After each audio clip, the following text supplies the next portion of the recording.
യൗമു അറഫ, അല്ലാഹു തആല ഈ ദീനിനെ പൂർത്തിയാക്കി എന്ന് പ്രഖ്യാപിച്ച ദിവസമാണ് അറഫ ദിവസം. ഇക്മാലു ഹാദദ്ദീൻ, ശരീഅത്തുൽ ഇസ്ലാം അല്ലാഹു മഹാനായ ആദം അലൈഹിസ്സലാത്തു വസ്സലാം മുതൽ അഫ്ളലുർ റസൂൽ ഖാതിമുൽ അംബിയാ നബിയുനാ റസൂലുള്ളാഹി സ്വല്ലല്ലാഹു അലൈഹി വസല്ലമ തങ്ങൾ വരെ അല്ലാഹു തുടർന്നു കൊണ്ടുപോയ ദീനിനെ, അതിന്റെ കൺക്ലൂഷൻ അത് റസൂലുള്ളാഹി സ്വല്ലല്ലാഹു അലൈഹി വസല്ലമ തങ്ങളാണ് നിർവഹിച്ചത്. അതുകൊണ്ടാണ് ഇസ്ലാം, ഇപ്പൊ ചിലെങ്കിലും ഇപ്പോ ഇംഗ്ലീഷിലൊക്കെയാണ് അങ്ങനെ വരാറുള്ളത്, Islam is established by prophet Muhammad സല്ലല്ലാഹു അലൈഹി വസല്ലം. ആ ഒരു സ്റ്റേറ്റ്മെന്റ് തെറ്റാണ്. ഇസ്ലാമിന്റെ എസ്റ്റാബ്ലിഷ്മെന്റ് നബി തങ്ങളല്ല. ഇസ്ലാമിന്റെ എസ്റ്റാബ്ലിഷ്മെന്റ് ആദം അലൈഹിസ്സലാം മുതൽ തുടങ്ങിയിട്ടുണ്ട്. ഇസ്ലാം വാസ് അക്കംപ്ലിഷ്ഡ്, ഇസ്ലാം പൂർത്തിയാക്കപ്പെട്ടു എന്ന് പറയാം നബി തങ്ങളിലൂടെ. അങ്ങനെയാണ് ആ പൂർത്തിയായി എന്ന പ്രഖ്യാപനം. തങ്ങൾക്ക് നുബുവത്ത് കിട്ടുന്നത് 40-ാമത്തെ വയസ്സിൽ അല്ലെ? അവിടെ മുതൽ 23 വർഷക്കാലം പൂർത്തിയാകുമ്പോൾ തങ്ങളുടെ വയസ്സ് 63. അവസാനത്തെ ഹജ്ജത്തുൽ വിദാഇൽ ഇന്ന് അറഫ മൈതാനത്ത് കാണുന്ന ഒരു കുന്നുണ്ട്, ജബലുർ റഹ്മ. അതിന്റെ താഴ്വാരത്ത് വെച്ചാണ് അഷ്റഫുൽ ഖൽഖ് സ്വല്ലല്ലാഹു അലൈഹി വസല്ലം തങ്ങൾക്ക് അവസാനത്തെ ആയത്തിറങ്ങുന്നത്. സൂറത്തുൽ മാഇദയിൽ അല്ലാഹു പഠിപ്പിക്കുന്ന ആയത്ത്, ബിസ്മില്ലാഹിർ റഹ്മാനിർ റഹീം, اليوم أكملت لكم دينكم وأتممت عليكم نعمتي ورضيت لكم الإسلام دينا. ഇന്നത്തെ ഈ ദിവസത്തോടുകൂടെ അക്മൽതു ലക്കും ദീനക്കും, നിങ്ങളുടെ ദീൻ ഞാൻ നിങ്ങൾക്ക് പൂർത്തിയാക്കി തന്നിരിക്കുന്നു. വഅത്മംതു അലൈക്കും നിഅമതി, എന്റെ അനുഗ്രഹങ്ങൾ മുഴുവനായി നിങ്ങൾക്ക് നൽകിയിരിക്കുകയാണ്.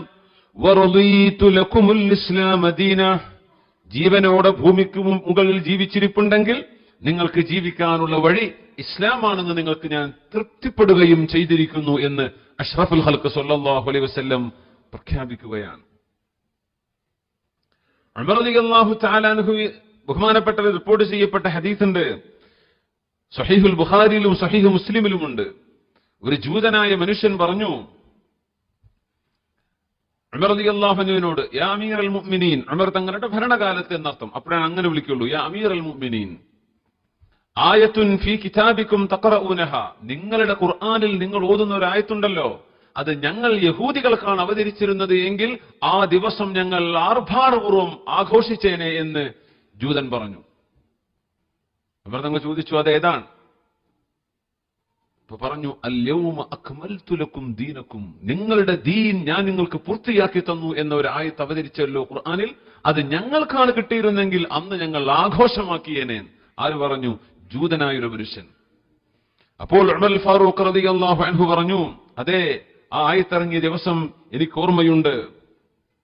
അറഫ്നാ ദാലികൽ യൗം വൽ മകാൻ الذي نزلت فيه على النبي صلى الله عليه وسلم وهو قائم بعرفة يوم الجمعة. അതൊരു വെള്ളിയാഴ്ച ദിവസമായിരുന്നു, അറഫാ ദിനമായിരുന്നു. തങ്ങൾ നിൽക്കുന്ന അവസ്ഥയിലായിരിക്കെയാണ് ആ ആയത്ത് നബി തങ്ങൾക്ക് അവതരിച്ചതെന്ന് മഹാനായ ഉമർ ഫാറൂഖ് റളിയല്ലാഹു അൻഹു അതിനെ സംബന്ധിച്ച് പറഞ്ഞിട്ടുണ്ട്. അത് പെരുന്നാളിന്റെ ദിവസമാണ്, ആഘോഷത്തിന്റെ ദിവസമാണ്, ദീൻ പൂർത്തിയായില്ലേ. ഞാൻ അത്ഭുതപ്പെടാറുണ്ട്, ഈ ജൂതൻ ഇങ്ങനെ പറഞ്ഞിട്ട് ഈ മനുഷ്യന് ഹിദായത്തിന്റെ തൗഫീഖ് ഉണ്ടായില്ലല്ലോ. സുബ്ഹാനല്ലാഹ്. ചില ആളുകൾ അങ്ങനെ കാണും, ഒരു ഇന്റർ കൾച്ചറൽ ഒരു ഒരു ഒരു ഒരു മതസൗഹാർദ്ദ സമ്മേളനമൊക്കെ വിളിച്ചാൽ അത് നമ്മൾ സംഘടിപ്പിച്ച പരിപാടിയാണെങ്കിൽ ഏതെങ്കിലും ഫാദർമാരോ അല്ലെ പൂജാരിമാരോ ഒക്കെ വന്നിട്ട് ഇസ്ലാമിൽ അങ്ങനെയുണ്ട് ഇങ്ങനെയുണ്ട് എന്നൊക്കെ പറഞ്ഞു പോവില്ലേ? അവർക്കത് അറിയാത്തത് കൊണ്ടല്ല, അവർക്കറിയാം ഇതിൽ നന്മകളുണ്ട്. പക്ഷേ എനിക്ക് വേണ്ട. സുബ്ഹാനല്ലാഹ്. ആ രീതിയിലാണ് ഇയാൾ പറയുന്നത്. ഇസ്ലാമിൽ ഒരു നല്ല വശം, ഇയാൾ നല്ലൊരു ആയത്ത് ഇയാൾക്ക് ഇത്ര ഓർമ്മ ഉണ്ടാവണമെങ്കിൽ അവർ ദീൻ ശ്രദ്ധിക്കുന്നുണ്ടല്ലോ. സുബ്ഹാനല്ലാഹ്. അതുകൊണ്ട് അറഫാ ദിനത്തിന്റെ ഏറ്റവും ആദ്യത്തെ പ്രാധാന്യം എന്ന് പറയുന്നത് ഈ ദീനിനെ അള്ളാഹു പൂർത്തിയാക്കിയ ദിവസമാണത്. 2, അത് പെരുന്നാളാണ്. ഈദുൽ അഹ്ലിൽ മൗഖിഫ്. അറഫയിൽ നിൽക്കുന്ന മുഴുവൻ ആളുകൾക്കും അത് പെരുന്നാളിന് സമാനമായ ദിവസമാണ്.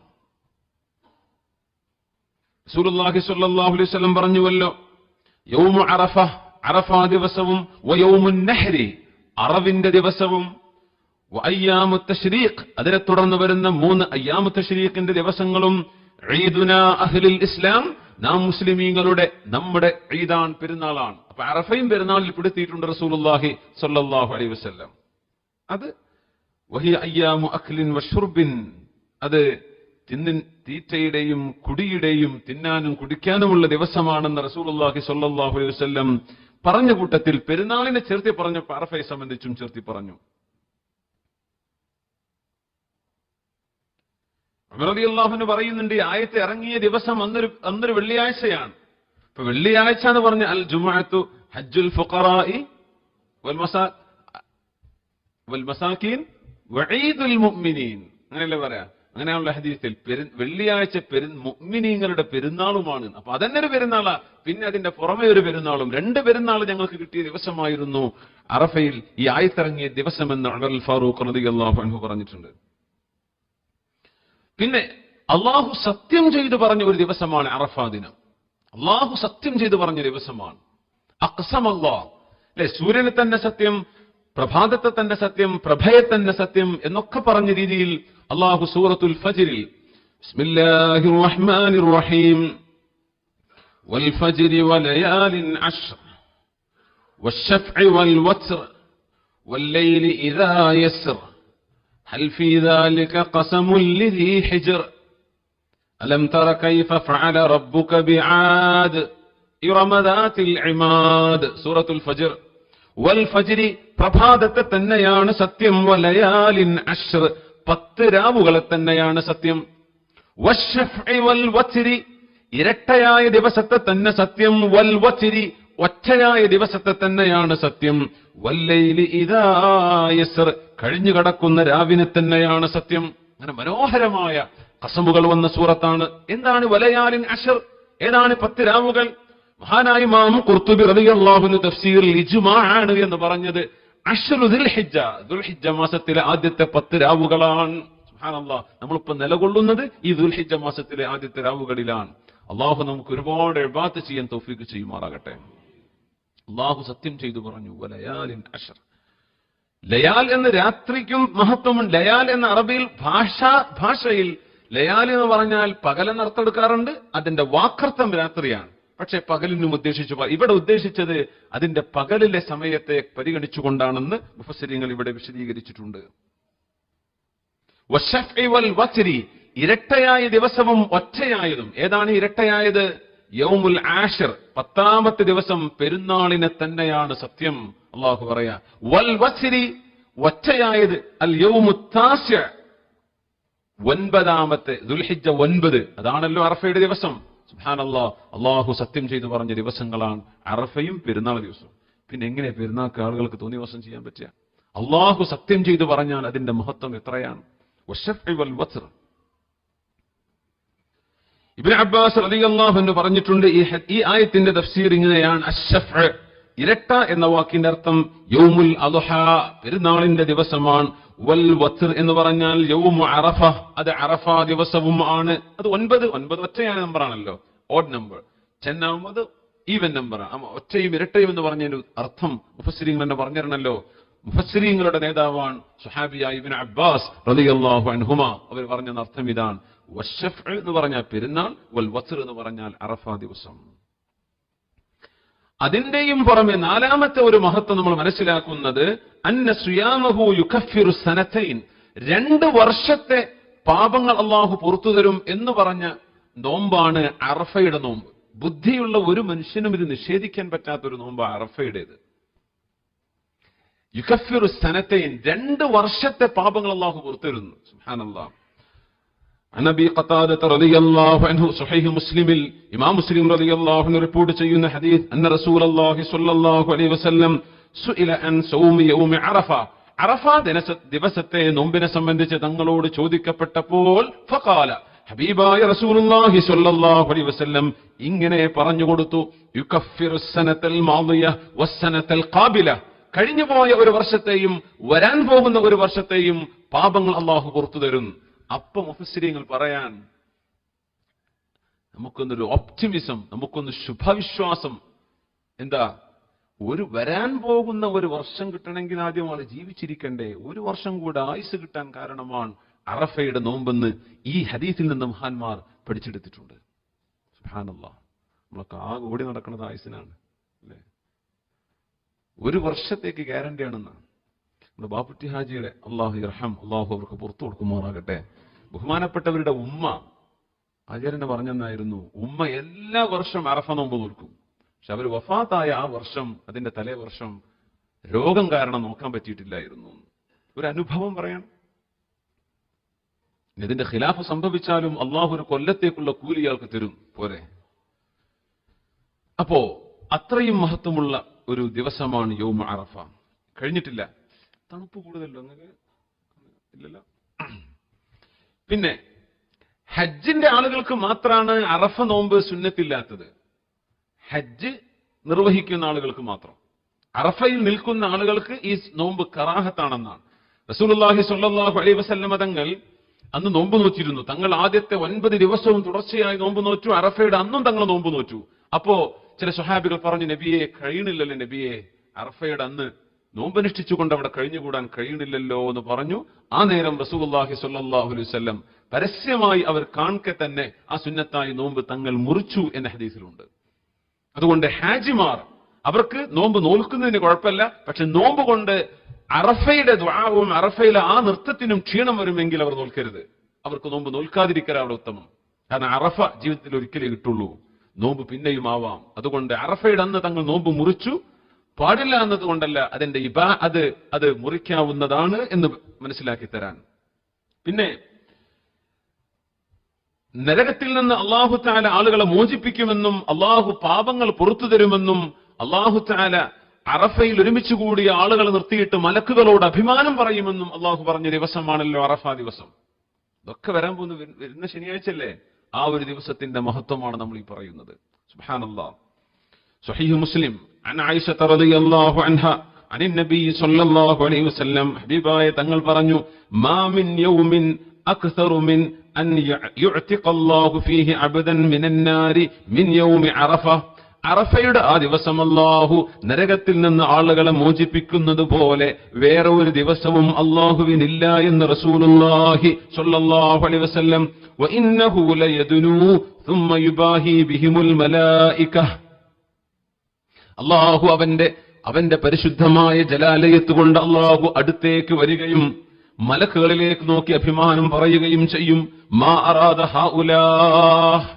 വെള്ളവസ്ത്രങ്ങൾ ധരിച്ച് പുരുഷന്മാരും ശരീരം മറച്ച് മുഖവും മുൻകൈയും ബാക്കി മുഴുവനും മറച്ച് പെണ്ണുങ്ങളും അള്ളാഹുവിന്റെ അടിമകളും അടിമ സ്ത്രീകളും നിരന്നു കിടക്കുന്ന അറഫായിലേക്ക് നോക്കി അള്ളാഹു മലക്കുകളോട് അഭിമാനം പറയുമത്രേ, നിങ്ങളല്ലേ പറഞ്ഞത് ഭൂമിയിലേക്ക് എന്തിനാണ് മനുഷ്യരെ പടക്കുന്നത്? അവർ തമ്മിൽ തല്ലി മരിക്കൂലേ? അവർ രക്തം ചിന്തൂലേ? കണ്ടില്ലേ എന്റെ അടിമകൾ ദുനിയാവിന്റെ മുക്കുമൂലകളിൽ നിന്ന് എന്റെ റഹ്മത്ത് തേടി വന്നിരിക്കുകയാണ്.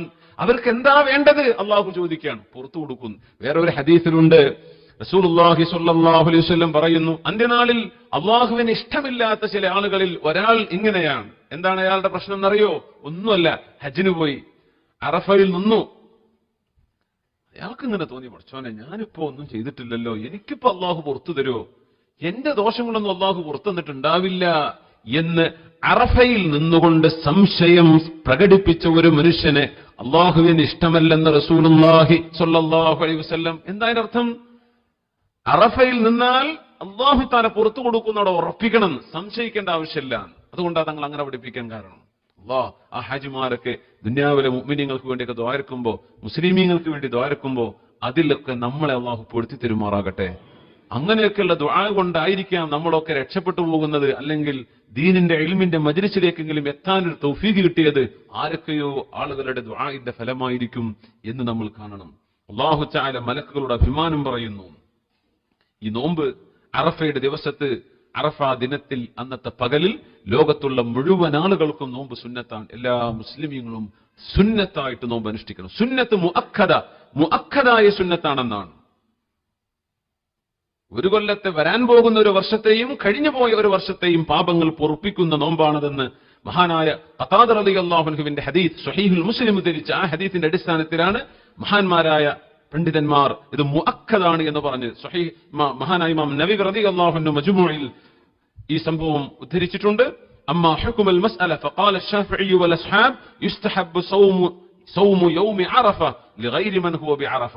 അറഫയിൽ നിൽക്കാത്ത മുഴുവൻ ആളുകൾക്കും, പറഞ്ഞാൽ ഹജ്ജ് ചെയ്തുകൊണ്ടിരിക്കാത്ത മുഴുവൻ ആളുകൾക്കും ഇത് മുഅക്കദായ സുന്നത്താണ്. ഇത് ശാഫിഈ മദ്ഹബിന്റെ അഭിപ്രായവും അങ്ങനെയാണ്.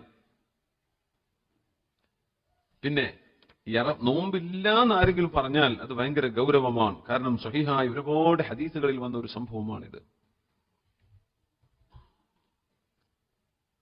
അപ്പോ ഒരുപാട് ഹദീസുകൾ, ഒരുപാട് കിതാബുകൾ ഉദ്ധരിച്ചുകൊണ്ട് മഹാന്മാരായ പണ്ഡിതന്മാർ അതിനെ സംബന്ധിച്ച് വിശദീകരിച്ചിട്ടുണ്ട്. ബഹുമാനപ്പെട്ട ജീവിച്ചിരിപ്പുള്ള ഈ പിൻഗാമികളിൽപ്പെട്ട ഇബ്നു ഉസൈമീൻ എന്നിവർ പോലും വളരെ ഗൗരവത്തിൽ ഇത് മുസ്ലിമീങ്ങൾ അനുഷ്ഠിക്കേണ്ട നോമ്പാണ് എന്ന് വളരെ പ്രത്യേകിച്ച് സൂചിപ്പിച്ചിട്ടുണ്ട്. ഒരുപാട് ഹദീസുകൾ അതിനെ സംബന്ധിച്ച് വന്നിട്ടുമുണ്ട്. അള്ളാഹു തൗഫീഖ് ചെയ്യുമാറാകട്ടെ.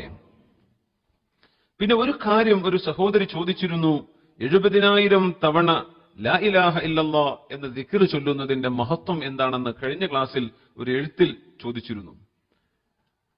അത് ഇമാം ഇബ്നു അറബി റളിയല്ലാഹു അൻഹുവിന്റെ ബഹുമാനപ്പെട്ടവർ ഫുസൂലുൽ ഹികമിൽ ബഹുമാനപ്പെട്ടവർ ഒരു വചനം ഉദ്ധരിക്കുന്നുണ്ട്. അതിങ്ങനെയാണ്, വല്ലദി ഉസീക ബിഹി, ഞാൻ നിന്നോട് വസിയത്ത് ചെയ്യുകയാണ്. ഇബ്നു അറബി തങ്ങൾ പറയാൻ, അൻ തുഹാഫിള അലാ അൻ തശ്തരി നഫ്സക മിനല്ലാഹ് ബിഇത്ഖി റഖബതക മിനന്നാർ, നിന്റെ പെരടി നരകത്തിൽ നിന്ന് മോചിപ്പിക്കാൻ അള്ളാഹുവിന്റെ അടുത്ത് നിന്ന് നിന്റെ നഫ്സിനെ നീ ഇങ്ങോട്ട് വാങ്ങിക്കണം എന്ന് ഞാൻ നിന്നോട് വസിയത്ത് ചെയ്യാൻ. അതെങ്ങനെ നിന്റെ തടി അള്ളാഹുവിന്റെ അദാബിൽ നിന്ന് വാങ്ങിക്കൽ എങ്ങനെയാണ്? ബിഅൻ തഖൂൽ ലാ ഇലാഹ ഇല്ലല്ലാഹ് 70,000 മറ, ലാ ഇലാഹ ഇല്ലല്ലാഹ് എന്ന് 70,000 തവണ നീ ചൊല്ലലാണ്. ഫഇന്നല്ലാഹ യുഅ്തിഖു റഖബതക ബിഹാ മിനന്നാർ ഔ റഖബത മൻ തഖൂലുഹാ അൻഹു മിനന്നാസ്, നിന്റെ പെരടി അള്ളാഹു നരകത്തിൽ നിന്ന് മോചിപ്പിക്കുമെന്ന് മാത്രമല്ല, നീ ആർക്ക് വേണ്ടി ചൊല്ലുന്നുവോ അവരുടെയും പെരടി മോചിപ്പിക്കുക എന്ന് പറഞ്ഞാൽ നരകത്തിൽ നിന്ന് മോചിപ്പിക്കുമെന്നർത്ഥം.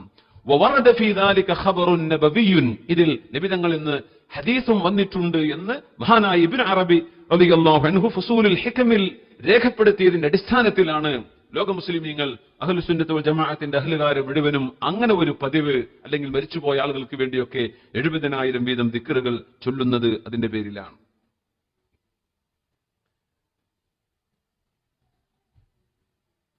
അപ്പോ അതിന്റെ വിഷയം അങ്ങനെയാണ്. വേറെയും അതിനെ സംബന്ധിച്ചുള്ള വിഷയങ്ങളൊക്കെ ഉണ്ട്. പിന്നെ ذكر الشيخ أبو محمد عبد الله بن أسعد اليافعي ثم الشافعي, മഹാനായ അബൂ മുഹമ്മദ് അൽ യാഫിഈ റളിയല്ലാഹു അൻഹു അദ്ദേഹത്തിന്റെ കിതാബ് അൽ ഇർഷാദ് വത്തത്രീസ് ഫി ഫളലി ദിക്രില്ലാഹി വതിലാവത്തി കിതാബിഹിൽ അസീസ്, അതിൽ അദ്ദേഹം മഹാനായ ഖുർത്തുബി അൽ മാലിക്കി അബൂ സയ്യിദ് റളിയല്ലാഹു അൻഹുവിൽ നിന്ന് ഉദ്ധരിക്കുന്ന ഷെയ്ഖ് അബൂ സയ്യിദ് തങ്ങളിൽ നിന്ന് ഉദ്ധരിക്കുന്നു, قال سمعت في بعض الآثار أن من قال, സ്വഹാബികളും അവരുടെ പിന്മുറക്കാരുമായ മഹാന്മാർ പറയുന്നത് ഞാൻ കേട്ടിട്ടുണ്ട്, മൻ ഖാല ലാ ഇലാഹ ഇല്ലല്ലാഹ് 70,000 മറ കാനത് ഫിദാഅഹു മിനന്നാർ, ഒരു മനുഷ്യൻ ലാ ഇലാഹ ഇല്ലല്ലാഹ് എന്ന് 70,000 തവണ ചൊല്ലിയാൽ നരകത്തിൽ നിന്ന് മോചനത്തിന് കാരണമാണ് എന്ന് മഹാനായ ഖുർത്തുബി അൽ മാലിക്കി അബൂ സയ്യിദ് റളിയല്ലാഹു അൻഹു ഷെയ്ഖ് അവറുകൾ പറയുന്നത് ഞാൻ കേട്ടുവെന്ന് ഷെയ്ഖ് അബൂ മുഹമ്മദ് അബ്ദുല്ലാഹി ബിൻ അസ്അദ് അൽ യാഫിഈ ശാഫിഈ ബഹുമാനപ്പെട്ടവർ അവരുടെ കിതാബ് അൽ ഇർഷാദ് വത്തത്രീസിൽ രേഖപ്പെടുത്തിയിട്ടുണ്ട്. 310 പേജിൽ ഇമാം ദസൂഖി തങ്ങൾ അവരുടെ ഹാഷിയയിൽ ഉമ്മുൽ ബറാഹിൻ ഹാഷിയ രേഖപ്പെടുത്തിയതിൽ അത് രേഖപ്പെടുത്തിയിട്ടുമുണ്ട്. ഏതായിരുന്നാലും ഈ ഖുർത്തുബി എന്ന് പറഞ്ഞ അബൂ സയ്യിദ് ഖുർത്തുബി മുഫസ്സിർ അല്ല, ബഹുമാനപ്പെട്ടവർ മുഹദ്ദിസാണ്. ഹിജ്റ 289 വഫാത്തായ മുഹദ്ദിസാൻ മഹാനായ ഈ അബൂ സയ്യിദ് ഖുർത്തുബി റളിയല്ലാഹു അൻഹു. ഏതായിരുന്നാലും അതിന്റെ സംശയം ചോദിച്ചതിന്റെ പേരിൽ അത് നമ്മൾ സംശയ നിവാരണം നടത്തിയതാണ്. പരിശുദ്ധ ഖുർആനിലെ സൂറത്തുൽ മുഅ്മിനൂനിലേക്ക് നമ്മൾ തിരിച്ചു വരുന്നു. കഴിഞ്ഞ ക്ലാസ്സിൽ നമ്മൾ ചർച്ച ചെയ്തത് വലവിത്തബഅൽ ഹഖ്ഖു അഹ്വാഅഹും ലഫസദത്തിസ് സമാവാതു വൽ അർദ്, അള്ളാഹുവിന്റെ നിയമം നടപ്പാക്കുന്നതിൽ മനുഷ്യന്റെ ഇച്ഛയും മനുഷ്യന്റെ ആഗ്രഹവും അള്ളാഹു പിന്തുടരുകയായിരുന്നുവെങ്കിൽ ലഫസദത്തിസ് സമാവാതു വൽ അർദ്, ആകാശഭൂമികളും വമൻ ഫീഹിന്ന, അവിടെയുള്ള മുഴുവൻ ആളുകൾക്കും നാശം വന്നേനെ എന്ന് അള്ളാഹു പറയുന്ന ഭാഗമാണ്. അപ്പോ അള്ളാഹുവിന്റെ ഒരു നിയമം റബ്ബ് തആല നടപ്പാക്കിയത് മനുഷ്യന്റെ ഇഷ്ടം നോക്കിയിട്ടല്ല. ശരീരം അള്ളാഹു തആല ശരീരത്തിന്റെ ഇഷ്ടമല്ല നോക്കുന്നത്, അള്ളാഹുവിന്റെ ഇഷ്ടമാണ്. അതുപ്രകാരമാണ് അള്ളാഹുവിന്റെ നിയമം അള്ളാഹു നടപ്പാക്കിയിട്ടുള്ളത്. ബൽ അതൈനാഹും ബിദിക്രിഹിം ഫഹും അൻ ദിക്രിഹിം മുഅ്രിദൂൻ. അങ്ങനെയൊക്കെയാണെങ്കിൽ ബൽ അതൈനാഹും ബിദിക്രിഹിം, അല്ലെ, മനുഷ്യന് ഹക്കാണ് നബിയെ അങ്ങ് കൊണ്ടുവന്നത് അവർക്ക് സാരോപദേശവും അതിലേറെ അവരുടെ നന്മയും കീർത്തിയും പ്രചരിക്കാൻ കാരണവുമായ പരിശുദ്ധ ഖുർആൻ കൊണ്ടാണ് ഇവർക്ക് ഇസ്സത്ത് ഉണ്ടാവുക. അങ്ങനെ ഇസ്സത്തിന്റെ കാരണമായ ഖുർആൻ വന്നിട്ടും ഫഹും അൻ ദിക്രിഹിം മുഅ്രിദൂൻ, അവരതാ ഖുർആൻ കേട്ടിട്ടും തിരിഞ്ഞു നോക്കാതെ തിരിച്ചു പോകുന്നത് കണ്ടില്ലയോ? ഖുർആൻ ചോദിക്കുന്നു, അം തസ്അലുഹും ഖർജ അം തസ്അലുഹും ഖർജൻ ഫഖറാജു റബ്ബിക ഖൈർ വഹുവ ഖൈറുർ റാസിഖീൻ. ഇത് ഹബീബായ നബി തങ്ങളുടെ ദഅവത്ത് അല്ലാഹുവിന്റെ മാർഗത്തിൽ തങ്ങൾ ചെയ്ത ത്യാഗമാണെന്നതിന്റെ ഏറ്റവും വലിയ തെളിവാണ്. അം തസ്അലുഹും ഖർജ, നബിയെ അങ്ങ് അവരിൽ നിന്ന് വല്ല വേതനവും ചോദിക്കുന്നുവോ? ഖർജ്, ഖറാജ് എന്ന രണ്ട് വാക്കുകളുണ്ട്. ഖർജ് എന്ന് പറഞ്ഞാൽ ഒരു മനുഷ്യൻ സ്വയമേ ഇഷ്ടപ്പെട്ട് ഒരാൾക്ക് കൊടുക്കുന്നതാണ് ഖർജ്. ഖറാജ് എന്ന് പറഞ്ഞാൽ നമ്മൾ ജിസിയ സംബന്ധിച്ച് പറയാറുണ്ട്, ജിസിയയുടെ കൂടെയാണ് ഖറാജും ചേർത്ത് പറയാ. ഖറാജ് എന്ന് പറഞ്ഞാൽ നിർബന്ധപൂർവം ഒരാളിൽ നിന്ന് പിടിച്ചു വാങ്ങുന്നതിനാണ് ഖറാജ് എന്ന് പറയാം. ഖർജ് എന്ന് പറഞ്ഞാൽ തൃപ്തിയോടുകൂടെ കൊടുക്കുന്നത്. അങ്ങനെ തൃപ്തിയോടുകൂടെ അവരെന്തെങ്കിലും തങ്ങൾക്ക് ഈ ദീൻ അവർക്ക് എത്തിച്ചു കൊടുക്കുന്നതിന് പകരം വേണമെന്ന് അങ്ങ് അവരോട് ചോദിച്ചിട്ടില്ലല്ലോ. അങ്ങ് ഫഖറാജു റബ്ബിക ഖൈർ, അല്ലാഹു അങ്ങേക്ക് നൽകുന്നത് ഖറാജ്. അവിടെ പറയുന്നത് ജനങ്ങൾ അങ്ങേക്ക് ഖർജ എന്ന് പറഞ്ഞു തന്നാൽ പോലും അതൊരു ഖറാജ് തന്നെയാണ്. അവരെ വലിയ ഇഷ്ടപ്പെട്ടുകൊണ്ടൊന്നും അല്ല അങ്ങേക്ക് തരുന്നത്. തരാതിരിക്കുന്നത് എങ്ങനെ? അങ്ങനെ അവർ തരാൻ നിശ്ചയിച്ചാൽ പോലും അള്ളാഹുവിന്റെ പ്രതിഫലമാണല്ലോ നബിയെ അങ്ങേക്ക് ഖൈറ്. അതുകൊണ്ട് അങ്ങ് അള്ളാഹുവിന്റെ പേരിൽ കാക്ഷിച്ചുകൊണ്ടാണ് ഈ ദീനിന്റെ ദഅവത്തിന് ഇറങ്ങിയിട്ടുള്ളത്. എന്നിട്ടും എന്റെ ആളുകൾ അങ്ങയെ വിശ്വസിക്കാത്തത്? ഇതെന്തൊരു അത്ഭുതമാണ്!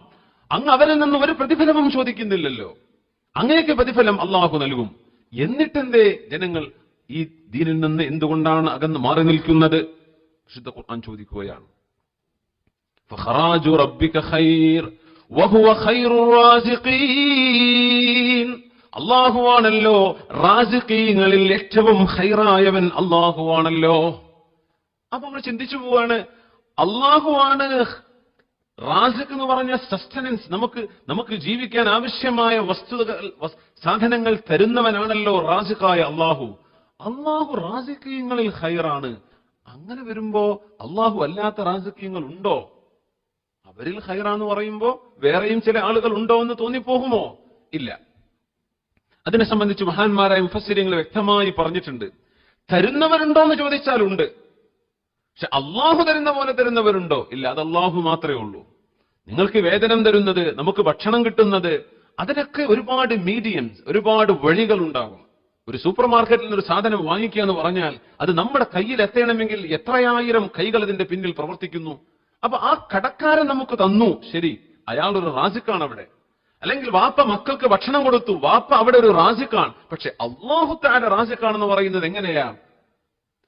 ഈ വസ്തു, ഒരു ഗോതമ്പോ ഒരു റൊട്ടിയോ ഒരു മനുഷ്യൻ കഴിക്കുന്നുവെങ്കിൽ അത് വാപ്പ മക്കൾക്ക് കൊടുത്താൽ മക്കളെ സംബന്ധിച്ചിടത്തോളം വാപ്പ ആ റിസ്ക്കിന്റെ റാസിഖാണ്. പക്ഷെ വാപ്പാക്ക് ഇത് എവിടെ നിന്ന് കിട്ടി? ഏതൊരു ഭക്ഷണത്തിന്റെയും അടിസ്ഥാനമുണ്ടാക്കിയത് ആരാണ്? ആരാണ് മണ്ണിലേക്ക് ചേർന്ന് നനഞ്ഞു നിൽക്കുന്ന വിത്തിനെ മുളപ്പിച്ചത്? ആരാണ് അവിടെ ധാന്യങ്ങൾ ഉണ്ടാക്കിയത്? ആരാണ് ആ ചെടിയെ വളർത്തിയത്? ആ ചെടിക്ക് പോഷണം കിട്ടിയത് സൂര്യപ്രകാശം കൊണ്ടാണ്. ഈ സൂര്യനെ സംവിധാനിച്ചവൻ ആരാണ്? കൃത്യമായ അകലത്തിൽ സൂര്യൻ നിൽക്കുന്നത് കൊണ്ടാണ് ഇവിടെ ചെടികൾ വളരുന്നത്. കുറച്ചടുത്തിരുന്നുവെങ്കിൽ കരിഞ്ഞുപോയേനെ, കുറച്ചകന്നുവെങ്കിൽ അത് ഫ്രീസായി പോയേനെ. ഇത് രണ്ടുമല്ലാതെ ഇതൊക്കെ നിശ്ചയിച്ചത് ആരാ? അള്ളാഹുവാണ്. അപ്പൊ അള്ളാഹു തആല റാസിഖാന്ന് പറഞ്ഞാൽ എല്ലാ രീതിയിലും അള്ളാഹുവിന്റേതാണ് ഈ ദുന്യാവിലെ മുഴുവൻ സാധനം. മനുഷ്യൻ അതിനെ കോലം മാറ്റി ഒരാൾക്ക് കൈമാറുന്നു, അതിനും റാസിഖ് എന്ന് ഭാഷയിൽ പറയും.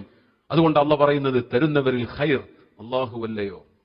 ബാക്കിയുള്ളവരൊക്കെ തരുന്നത് അള്ളാഹു തന്നതിന് കോലം മരിച്ച് തരികയാണ്. സംഗതിയുടെ അടിസ്ഥാനം അള്ളാഹുവാണ് തരുന്നത്. വഹുവ ഖൈറുർ റാസിഖീൻ. സുബ്ഹാനല്ലാഹ്. وإنك لتدعوهم إلى صراط مستقيم. وإنك തീർച്ചയായും നബിയെ അങ്ങ് ലതദഉഹും അങ്ങ് അവരെ ക്ഷണിക്കുന്നത് ഇലാ സിറാത്തിൻ മുസ്തഖീം, നേരായ വഴിയിലേക്കാണ്, സിറാത്തുൽ മുസ്തഖീമിലേക്കാണ്. നേർവഴി എന്ന് പറയുമ്പോൾ സിറാത്ത് അല്ലെങ്കിൽ ത്വരീഖ് എന്ന് രണ്ട് വാക്കുകളുണ്ട്. നമ്മൾ മുസ്ഹഫ് കയ്യിലുണ്ടെങ്കിൽ ഇപ്പൊ നമ്മൾ ശരിക്കും അർത്ഥം പറയുമ്പോൾ ഒന്ന് വ്യക്തമായിട്ട് ഇത് മനസ്സിലായി കിട്ടും. നമ്മളൊരു വിഷയത്തെ സംബന്ധിച്ചുള്ള വിഷയാവതരണം അല്ലല്ലോ, നമ്മൾ തഫ്സീർ ആയതുകൊണ്ട് ഉദുള്ള ആളുകളും സാധിക്കുന്നവരൊക്കെ അടുത്ത തവണ എന്ത് ചെയ്യുക, ഒരു മുസ്ഹഫ് നമുക്കിവിടെ മുസ്ഹഫ് ഉണ്ടോ, എല്ലാവർക്കും ഉപയോഗിക്കാനൊക്കെ ഉണ്ടാവോ? ഉള്ളത് ഷെയർ ചെയ്തുകൊണ്ടൊക്കെ എന്ത് ചെയ്യുക, ആയത്തിലേക്ക് ശ്രദ്ധിക്കുമ്പോൾ നമുക്ക് ഓതുമ്പോഴൊക്കെ ഇത് നമ്മൾ പഠിച്ചു പോയതാണല്ലോ, ഒരു ഓർമ്മ കിട്ടാൻ ഖുർആനിലേക്ക് നോക്കിയിരിക്കാൻ അതും കൂലിയുള്ള കാര്യമാണ്. ഖുർആൻ ഹിഫ്ദുള്ളവർ പോലും അതിലേക്ക് നോക്കി ഓതൽ കൂലിയുണ്ട് എന്നാണ്. സുബ്ഹാനല്ലാഹ്. അപ്പോ സിറാത്ത് എന്ന അല്ലാഹു, എന്താണ് ഈ സിറാത്ത് എന്ന് പറഞ്ഞാൽ? ത്വരീഖ് എന്ന് പറഞ്ഞാലും വഴി എന്നാണ് അല്ലെ? ത്വരീഖ് എന്ന് പറഞ്ഞാൽ വഴി എന്നാണ്, സിറാത്ത് എന്ന് പറഞ്ഞാലും വഴിയാണ്. പക്ഷെ വ്യത്യാസമുണ്ടോ? ഭയങ്കരമായ വ്യത്യാസമുണ്ട്. സിറാത്തുൽ മുസ്തഖീം എന്ന് പറയുമ്പോൾ അത്വരീഖുൽ മുഅ്തദിൽ അല്ലദീ ലാ ഇവജ ഫീഹി വലാ അംത, യാതൊരു നിലക്കും വളവില്ലാത്ത വളരെ സ്ട്രെയിറ്റ് ഫോർവേഡ്, വളരെ മനോഹരമായ നേർക്കുനേരെയുള്ള വഴിയാവണം സിറാത്ത് ആകുമ്പോൾ. അതുമാത്രമല്ല ഏറ്റവും എളുപ്പത്തിൽ എത്തിച്ചേരാൻ കഴിയുന്നതുമാകണം. എളുപ്പത്തിലെത്തണം, ഷോർട്ട് കട്ട് ആവണം, അതേപോലെ നേർക്കുനേരെ ലക്ഷ്യത്തിലെത്തണം, അതേസമയം ചെലവ് കുറയുകയും വേണം. ഇതൊക്കെ യോജിക്കുമ്പോഴാണ് സിറാത്ത് ആവുക. നമുക്ക് ചിലപ്പോൾ ഷോർട്ട് കട്ടുകൾ ഉണ്ടാകും, പെട്ടെന്ന് എത്തും, നേരെ എത്തും, പക്ഷേ എക്സ്ട്രാ ടോൾ കൊടുക്കേണ്ടി വരും.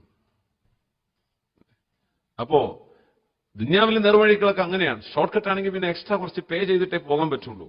അള്ളാഹുവിന്റെ സിറാത്ത് എന്ന് പറഞ്ഞാൽ സുബ്ഹാനല്ലാഹ്, നേർക്കുനേരെ ഹക്കിലേക്ക് ഒരു പ്രയാസവും കൂടാതെ വളരെ പെട്ടെന്ന് എത്തിപ്പെടാൻ കഴിയുന്ന നേർവഴിയാണ് സിറാത്തുൽ മുസ്തഖീം. അതല്ലേ ദീനിന്റെ പ്രത്യേകത. കുറഞ്ഞ അമലുകൾ ചെയ്താൽ ഒരുപാട് കൂലി അള്ളാഹു തരികയാണ്. അങ്ങനെ സ്വർഗത്തിലേക്ക് പെട്ടെന്നെത്താവുന്ന വഴി, അങ്ങനെ ഒരു വഴിയിലേക്കാണ് നബിയെ അങ്ങ് ജനങ്ങൾക്ക് മാർഗദർശനം നൽകിക്കൊണ്ടിരിക്കുന്നത്. വഇന്നക ലതദഊഹും ഇലാ സിറാത്തിൻ മുസ്തഖീം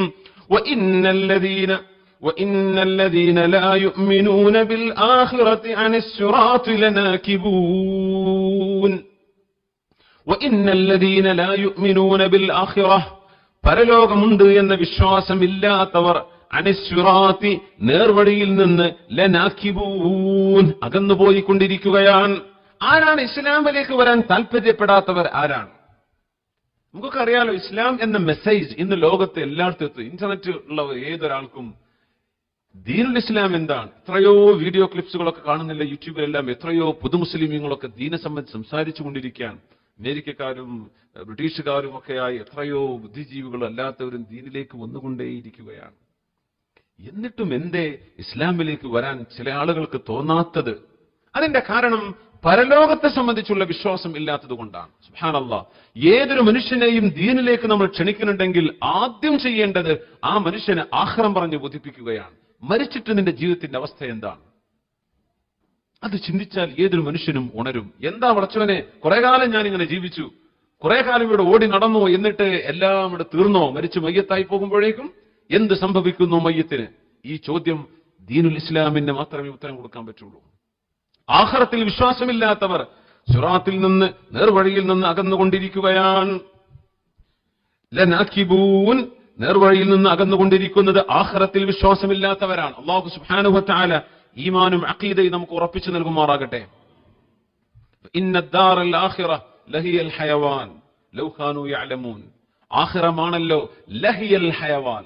ഹയവാൻ എന്ന പ്രയോഗത്തിന്റെ ഇവിടെ അർത്ഥം അൽ ഹയാ, ഇതാണല്ലോ ശരിയായ ജീവിതം. ആഖിറമാണല്ലോ ശരിയായ ജീവിതം. ബാക്കിയൊക്കെ അതിന്റെ മുമ്പിലുള്ള ഒരു മുന്നോടി മാത്രമല്ലയോ? ഇന്നദ്ദാറൽ ആഖിറ ലഹിയൽ ഹയവാൻ ലൗ ഖാനൂ യഅലമൂൻ. നമ്മളൊരു വലിയ യാത്രയുടെ ഭാഗമാണ്. അല്ലാഹു തആല എല്ലാ റൂഹുകളെയും ഒരുമിച്ച് കൂട്ടി, മിഥില ദറാരി, ആദം അലൈഹിസ്സലാമിൽ നിന്ന് അവരുടെ മുതുകിൽ നിന്ന് വരാൻ പോകുന്ന മുഴുവൻ ആളുകളുടെയും അർവാഹികളെ ഒരുമിച്ച് കൂട്ടി, അലസ്തു ബി റബ്ബിക്കും, ഞാൻ നിങ്ങളുടെ പടച്ചവനല്ലയോ എന്ന് ചോദിച്ച ഒരു ചോദ്യം പരിശുദ്ധ ഖുർആൻ പറയുന്നുണ്ട്. അങ്ങനെ ഒരു ചോദ്യം നടത്തിയത് ഭൂമിയിൽ വെച്ചാണ്. അത് നടന്ന സ്ഥലം അറഫയുടെ മണ്ണുമാണ്, അറഫയുടെ ഭൂമിയുമാണ്. സുബ്ഹാനല്ലാഹ്, അറഫയിൽ വെച്ചിട്ടാണ് ഇത് നടന്നത്. സൂറത്തുൽ അറാഫിൽ അല്ലാഹു സുബ്ഹാനഹു വ തആല ഇന്നല്ലാഹ അഖദൽ റസൂലുള്ളാഹി സ്വല്ലല്ലാഹു അലൈഹി വസല്ലം പറഞ്ഞിട്ടുണ്ട്, അല്ലാഹു മനുഷ്യരിൽ നിന്നൊരു കരാർ ഏറ്റുപിടിച്ചിട്ട് ഒരു കരാർ വാങ്ങിയിട്ടുണ്ട്. അലസ്തു ബി റബ്ബിക്കും ഖാലൂ ബലാ ഷഹിദ്നാ അൻ തഖൂലൂ യൗമൽ ഖിയാമത്തി ഇന്നാ കുന്നാ അൻ ഹാദാ ഗാഫിലീൻ. നീയാണ് പടച്ചവനെ ഞങ്ങളുടെ രക്ഷിതാവെന്ന വിവരം ഞങ്ങൾക്കറിയില്ലായിരുന്നു എന്ന് ഖിയാമത്ത് നാളിൽ വന്ന് പറയരുത്. അതിന് മുമ്പായി ഇവിടെ വെച്ച് അല്ലാഹു നമ്മളോടൊക്കെ ചോദിച്ചു, ഞാനല്ലയോ നിങ്ങളുടെ റബ്ബ്? ഞാൻ നിങ്ങളൊക്കെ പറഞ്ഞിട്ടുണ്ട് ബലാ യാ റബ്ബ്, അതേ പടച്ചവനെ. പക്ഷെ ഓർമ്മല്ല. ഒരു കുട്ടിയുടെ ജീവിതത്തിൽ 1 വയസ്സ് മുതൽ ഒരു 3 വയസ്സ് വരെ അല്ലെങ്കിൽ 4 വരെ നടക്കുന്ന കാര്യങ്ങൾ നമുക്കറിയാമല്ലോ. ആ കുട്ടിക്കറിയോ? നമുക്ക് ഓർമ്മയുണ്ടോ നമ്മൾ 2-ാം വയസ്സിലും 3-ാം വയസ്സിലും എന്തൊക്കെ ചെയ്തെന്ന്, 1-ാം വയസ്സിൽ എന്തെല്ലാം തമാശ കളിച്ചിട്ടുണ്ട് നമുക്കറിയോ? ആരെങ്കിലും പറയുമ്പോഴല്ലേ അറിയുന്നുള്ളൂ. അപ്പൊ കഴിഞ്ഞു പോയത് നമുക്ക് ഓർമ്മയില്ലാത്തത് ഇല്ലെന്ന് പറയാൻ പറ്റില്ല. നമുക്ക് ഓർമ്മയില്ല. ഇമാമുന അലി റളിയല്ലാഹു അൻഹു പറയുമായിരുന്നു, എനിക്ക് നല്ലവണ്ണം ഓർമ്മയുണ്ട്, അള്ളാഹു നമ്മളെയൊക്കെ നിർത്തിയിട്ട് അള്ളാഹുവിന്റെ ജലാലിയത്ത് പ്രത്യക്ഷമായി നമ്മളോട് ചോദിച്ചുവല്ലോ, അലസ്തു ബി റബ്ബിക്കും, ഞാൻ നിങ്ങളുടെ റബ്ബല്ലയോ എന്നല്ലാഹു ചോദിച്ചു. ആ സ്ഥലത്തിന് ഹദീസുകളിൽ വന്ന പേര് നഅമാൻ എന്നാണ്. നഅമാൻ എന്ന സ്ഥലത്ത് വെച്ചാൽ അത് അറഫയാണെന്ന് മഹാന്മാരായ മുഹദ്ദിസീങ്ങൾ ഇബ്നു അബ്ബാസ് റളിയല്ലാഹു അൻഹു അടക്കമുള്ളവർ രേഖപ്പെടുത്തി. അവിടെ വെച്ചാണ് ഈ ചോദ്യം നടന്നത്. എന്തൊരു അത്ഭുതമാണല്ലേ! അറഫയും മക്കയും നമ്മളിങ്ങനെ കണ്ണ് കാണുമ്പോ അത്ഭുതപ്പെട്ടു പോകും. പടച്ച റബ്ബേ, ദുനിയാവിലെ ഒരു പ്രകൃതിയുടെ ഭംഗി കൊണ്ടല്ല അള്ളാഹു ആ സ്ഥലത്തെ അള്ളാഹു തയ്യാറാക്കിയത്, അതുകൊണ്ടല്ല അള്ളാഹു തെരഞ്ഞെടുത്തത്. ഉറപ്പല്ലേ? അങ്ങനെയാണെങ്കിൽ എത്ര നല്ല മനോഹരമായ പർവ്വതങ്ങളും വെള്ളച്ചാട്ടങ്ങളും പച്ചപ്പുമുള്ള പർവ്വതങ്ങൾ അള്ളാഹിന്റെ ഭൂമിയിൽ എത്രയുണ്ട്! എന്താണ് മക്കയും മരുഭൂമിയും മിനായും മുസ്ദലിഫൊക്കെ? ഭയങ്കര റോക്കി ആൻഡ് ആരിഡ്, വെള്ളമില്ല, ഒരു പച്ചപ്പുമില്ലാത്ത ഊഷരമായി കിടക്കുന്ന പാറക്കല്ലുകളല്ലേ? അവിടെയല്ലേ ജിബ്രീൽ അലൈഹി സ്വലാത്തു വസ്സലാം അവതരിച്ചത്? ജബലുർ നൂർ എന്ന പ്രകാശത്തിന്റെ പർവ്വതം നോക്കുമ്പോൾ നമ്മൾ പടച്ച റബ്ബെ ചിന്തിച്ചു പോകുന്നു, ഈ പർവ്വതം അള്ളാഹുവിന്റെ ലൗഹുൽ മഹ്ഫൂലിൽ രേഖപ്പെടുത്തി ഇറങ്ങാൻ അള്ളാഹു തെരഞ്ഞെടുത്ത മണ്ണാണ്. മനുഷ്യന്റെ കണ്ണിൽ കിടക്കുന്ന പളവളപ്പുകളല്ല അള്ളാഹുവിന്റെ തീരുമാനത്തിലെ മാനദണ്ഡങ്ങൾ. ഇതൊന്നുമല്ല. അള്ളാഹുവിനറിയാം ഇതിന്റെ അസ്റാറുകൾ എന്താണെന്ന്. അറഫ് അങ്ങനെയാണ്. നഅമാൻ എന്നാണ് അതിനെന്ന് പറയാ. അവിടെ വെച്ച് അള്ളാഹു നമ്മളോടൊക്കെ ചോദിച്ചു, അലസ്തു ബി റബ്ബിക്കും. നമ്മളൊക്കെ പറഞ്ഞു അതെ, ബലാ യാ റബ്ബ്. അള്ളാഹു പറഞ്ഞു, അൻ തഖൂലു യൗമൽ ഖിയാമ, ഇങ്ങനെയൊക്കെ എന്നോട് ഇവിടെ വെച്ച് മറുപടി പറഞ്ഞിട്ട്, ഇന്നാ കുന്നാ അൻ ഹാദാ ഗാഫിലീൻ, പടച്ചവൻ ഇതൊന്നും ഞങ്ങൾക്ക് ഓർമ്മ ഉണ്ടായിരുന്നില്ലല്ലോ എന്ന്, ഞങ്ങൾ അശ്രദ്ധയിലായിരുന്നുവെന്ന് നാളെ വന്ന് നിങ്ങൾ പറയരുത് കേട്ടോ എന്ന് അള്ളാഹു നമ്മളോട് പറഞ്ഞു. അത് ഓർമ്മിപ്പിക്കാനാണ് അമ്പിയാക്കന്മാർ വന്നത്. അമ്പിയാക്കന്മാരുടെ ദൗത്യം അള്ളാഹു പറയും ഓർമ്മിപ്പിക്കലാണ്. എന്താണ് ഈ ഓർമ്മിപ്പിക്കൽ? അന്ന് നമ്മളോട് പറഞ്ഞിട്ടുണ്ട് ഈ വിഷയം. അത് ഓർമ്മിപ്പിക്കുകയാണ്. ഏതൊരു കുട്ടിയുടെ മനസ്സിലും പടച്ചതമ്പുരാനെ കുറിച്ചുള്ള ബോധം വരുമല്ലോ. ഏത് കുട്ടിയും ഒരു വാപ്പയോ ഉമ്മയോ നോക്കി വളർത്താതെ ഒരു കുട്ടിയെ ഒറ്റക്കൊരു സ്ഥലത്ത് വളർത്തിവിടുക. ആ കുട്ടി ഒറ്റക്ക് വളരട്ടെ, ഒന്നും പറഞ്ഞു കൊടുക്കണ്ട. ആ കുട്ടിയുടെ മനസ്സിൽ ഒരു സഹായത്തിന്റെ ഒരു ഘട്ടം വരുമ്പോൾ, ആ കുട്ടിയുടെ മുമ്പിൽ ഒരു നിസ്സഹായതയുടെ ഘട്ടം വരുമ്പോ, പടച്ചവനെ എന്ന ഒരു വിളി ഏതൊരു മനുഷ്യന്റെ ഹൃദയത്തിൽ നിന്നും വരും. ഒരു രക്ഷയുമില്ല, അത് വരിക തന്നെ ചെയ്യും. ഇത് മനുഷ്യന്റെ ഫിത്രത്തിൽ അല്ലാഹു വെച്ചിട്ടുണ്ട്. അല്ല, ഒരു മനുഷ്യൻ ഒറ്റക്കായിപ്പോയി എന്ത് ചെയ്യും? ഒരു മരുഭൂമിയിൽ അകപ്പെട്ടു, മൊബൈലിലെ ചാർജ് തീർന്നു, ചാർജ് ഉണ്ടെങ്കിൽ തന്നെ ബാലൻസ് ഇല്ല, ഒരു കണക്ഷനുമില്ല, ആരും കൂടെയില്ല. എന്താ ഒരു മനുഷ്യൻ അവിടെ ചെയ്യുക? നിരീശ്വരവാദ്യം പിടിച്ചും പടച്ചോനെ വിളിക്കും. അത് മനുഷ്യന്റെ പ്രകൃതമാണ്. അതുകൊണ്ടല്ലേ ഖുർആൻ കാഫിർ എന്ന് പറയുന്നത്. ഒരു സത്യത്തെ മറച്ചു വെക്കുന്നതിനെ കഫറ എന്ന് അറബിയിൽ പറയാം. കർഷകന്മാർ വിത്ത് മണ്ണിനുള്ളിൽ മറച്ചു വെക്കുന്നത് കൊണ്ടാണ് കർഷകരെ സംബന്ധിച്ച് ഖുർആൻ യുഅ്ജിബുൽ കുഫാറ നബാതുഹു എന്ന് ഖുർആൻ പ്രയോഗിച്ചത്. കാഫിർ എന്ന പ്രയോഗം കർഷകനെ സംബന്ധിച്ചു. എന്തേ? കർഷകൻ വിത്തിനെ പുഴുത്തി വെച്ചു എന്നതുപോലെ വിശ്വാസം അവന്റെ ഉള്ളിലുണ്ട്, അതിനെ മറച്ചു വെക്കുകയാണ്. അതുകൊണ്ടാണ് ഖുർആൻ കാഫിർ എന്ന് പറഞ്ഞത്. അത് പുറത്തെടുക്ക്. നീ ഒരു ലജ്ജയും അതിൽ വിചാരിക്കേണ്ട. നിന്റെ ജബ്ബാറായ അള്ളാഹുവിന്റെ മുമ്പിലാണ് നീ സമ്മതിക്കുന്നത്. അതിലെന്ത് നഷ്ടം? അപ്പോ വലിയ ഒരു യാത്ര നമ്മൾ തുടങ്ങിയവരാണ്. അങ്ങനെ കാലങ്ങളോളം നമ്മൾ കാത്തിരുന്നില്ലേ ഭൂമിയിലേക്ക് വരാൻ? എത്ര കാലം കഴിഞ്ഞിട്ട് നമ്മൾക്ക് ജനിക്കുന്നത്? ഒരു മനുഷ്യൻ എന്ന് പറയുന്നത് എത്രയോ ആളുകളുടെ ഒരു പിതാവാണ്. മൻ ഖതല നഫ്സൻ മുതഅമ്മിദൻ ഫകഅന്നമാ ഖതല അന്നാസ ജമീഅ. ഏതെങ്കിലും ഒരു മനുഷ്യൻ ഒരാളെ വധിച്ചു കഴിഞ്ഞാൽ മനുഷ്യരാശിയെ മുഴുവനും കൊല ചെയ്തതിന്റെ സമമാണെന്ന് പരിശുദ്ധ ഖുർആൻ. ഒരാളെ കൊന്നാൽ സമൂഹത്തെ മുഴുവനും കൊന്നതിന്റെ തുല്യമാണ്. ഇത് കൊലപാതകത്തിന്റെ ഗൗരവം പറയാൻ അള്ളാഹു പറഞ്ഞു തന്നതാ. അതിന്റെ കൂട്ടത്തിൽ ആലോചിച്ചിട്ടുണ്ടോ? ഒരാൾ എന്ന് പറയുന്നത് നമ്മുടെ ഒരു 10-15 തലമുറക്കപ്പുറമുള്ള ഒരു മനുഷ്യൻ. അയാളിൽ നിന്ന് എത്ര ആയിരം ആളുകൾ ഇന്ന് ജനിച്ചിട്ടുണ്ടാവും? ഒരാളെ കൊല്ലുമ്പോഴേക്കും അയാളിലൂടെ ജനിക്കാൻ പോകുന്ന ഒരുപാട് തലമുറകൾ അവിടെ വധിക്കപ്പെടുന്നില്ലേ? അങ്ങനെ അർത്ഥം അതിന് കൊടുത്തുകൂടെ? ആലോചിച്ചു നോക്കുകയാണ്. ഓരോ മനുഷ്യന്റെയും മുതുകുകളിലായി കോടാനുകോടി മനുഷ്യരുടെ ജീനുകളുടെ വളരെ സൂക്ഷ്മമായ അംശങ്ങൾ അല്ലാഹു മനുഷ്യന്റെ ജീനുകളിൽ വെച്ചിട്ടുണ്ട്. സുബ്ഹാനല്ലാഹ്, അത്ഭുതമല്ലേ? അങ്ങനെ നമ്മുടെ പിതാക്കന്മാരിലൂടെ ആയിരക്കണക്കിന് കൊല്ലം കാത്തിരുന്നിട്ടാ നമ്മുടെ ഡേറ്റ് ഓഫ് ബർത്തിൽ നമ്മൾ ദുനിയാവിലേക്ക് വന്നത്. പിന്നെ അവിടെ നിന്ന് കുറച്ചു കാലം അല്ലാഹു ഭൂമിയിലൂടെ നടക്കാൻ വിട്ടു നമ്മളെ. അന്ന് നമ്മുടെ റൂഹുണ്ട്. ആ റൂഹ് ഉമ്മയുടെ ഗർഭാശയത്തിലേക്ക് നമ്മൾ എത്തി. 4 മാസമായപ്പോൾ ആ റൂഹിനെ നമ്മുടെ ശരീരത്തിലേക്ക് സന്നിവേശിപ്പിച്ചു. എന്നിട്ട് മരിക്കുന്ന നേരമായപ്പോ ആ റൂഹിനെ അങ്ങോട്ട് എടുത്തു മാറ്റി. നമ്മൾ മരിച്ചു, നമ്മെ കൊണ്ടുപോയി മറവ് ചെയ്യുന്നു. നമ്മൾ ഖബറിലാണ്.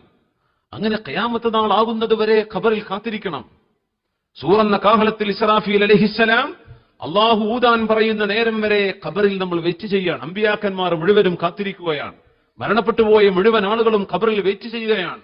പക്ഷേ സ്വർഗത്തിന്റെ സുഖങ്ങളും നരകത്തിന്റെ വേദനകളും അവർ അനുഭവിക്കുന്നുണ്ടെന്ന് റസൂലുള്ളാഹി സ്വല്ലല്ലാഹു അലൈഹി വസല്ലം.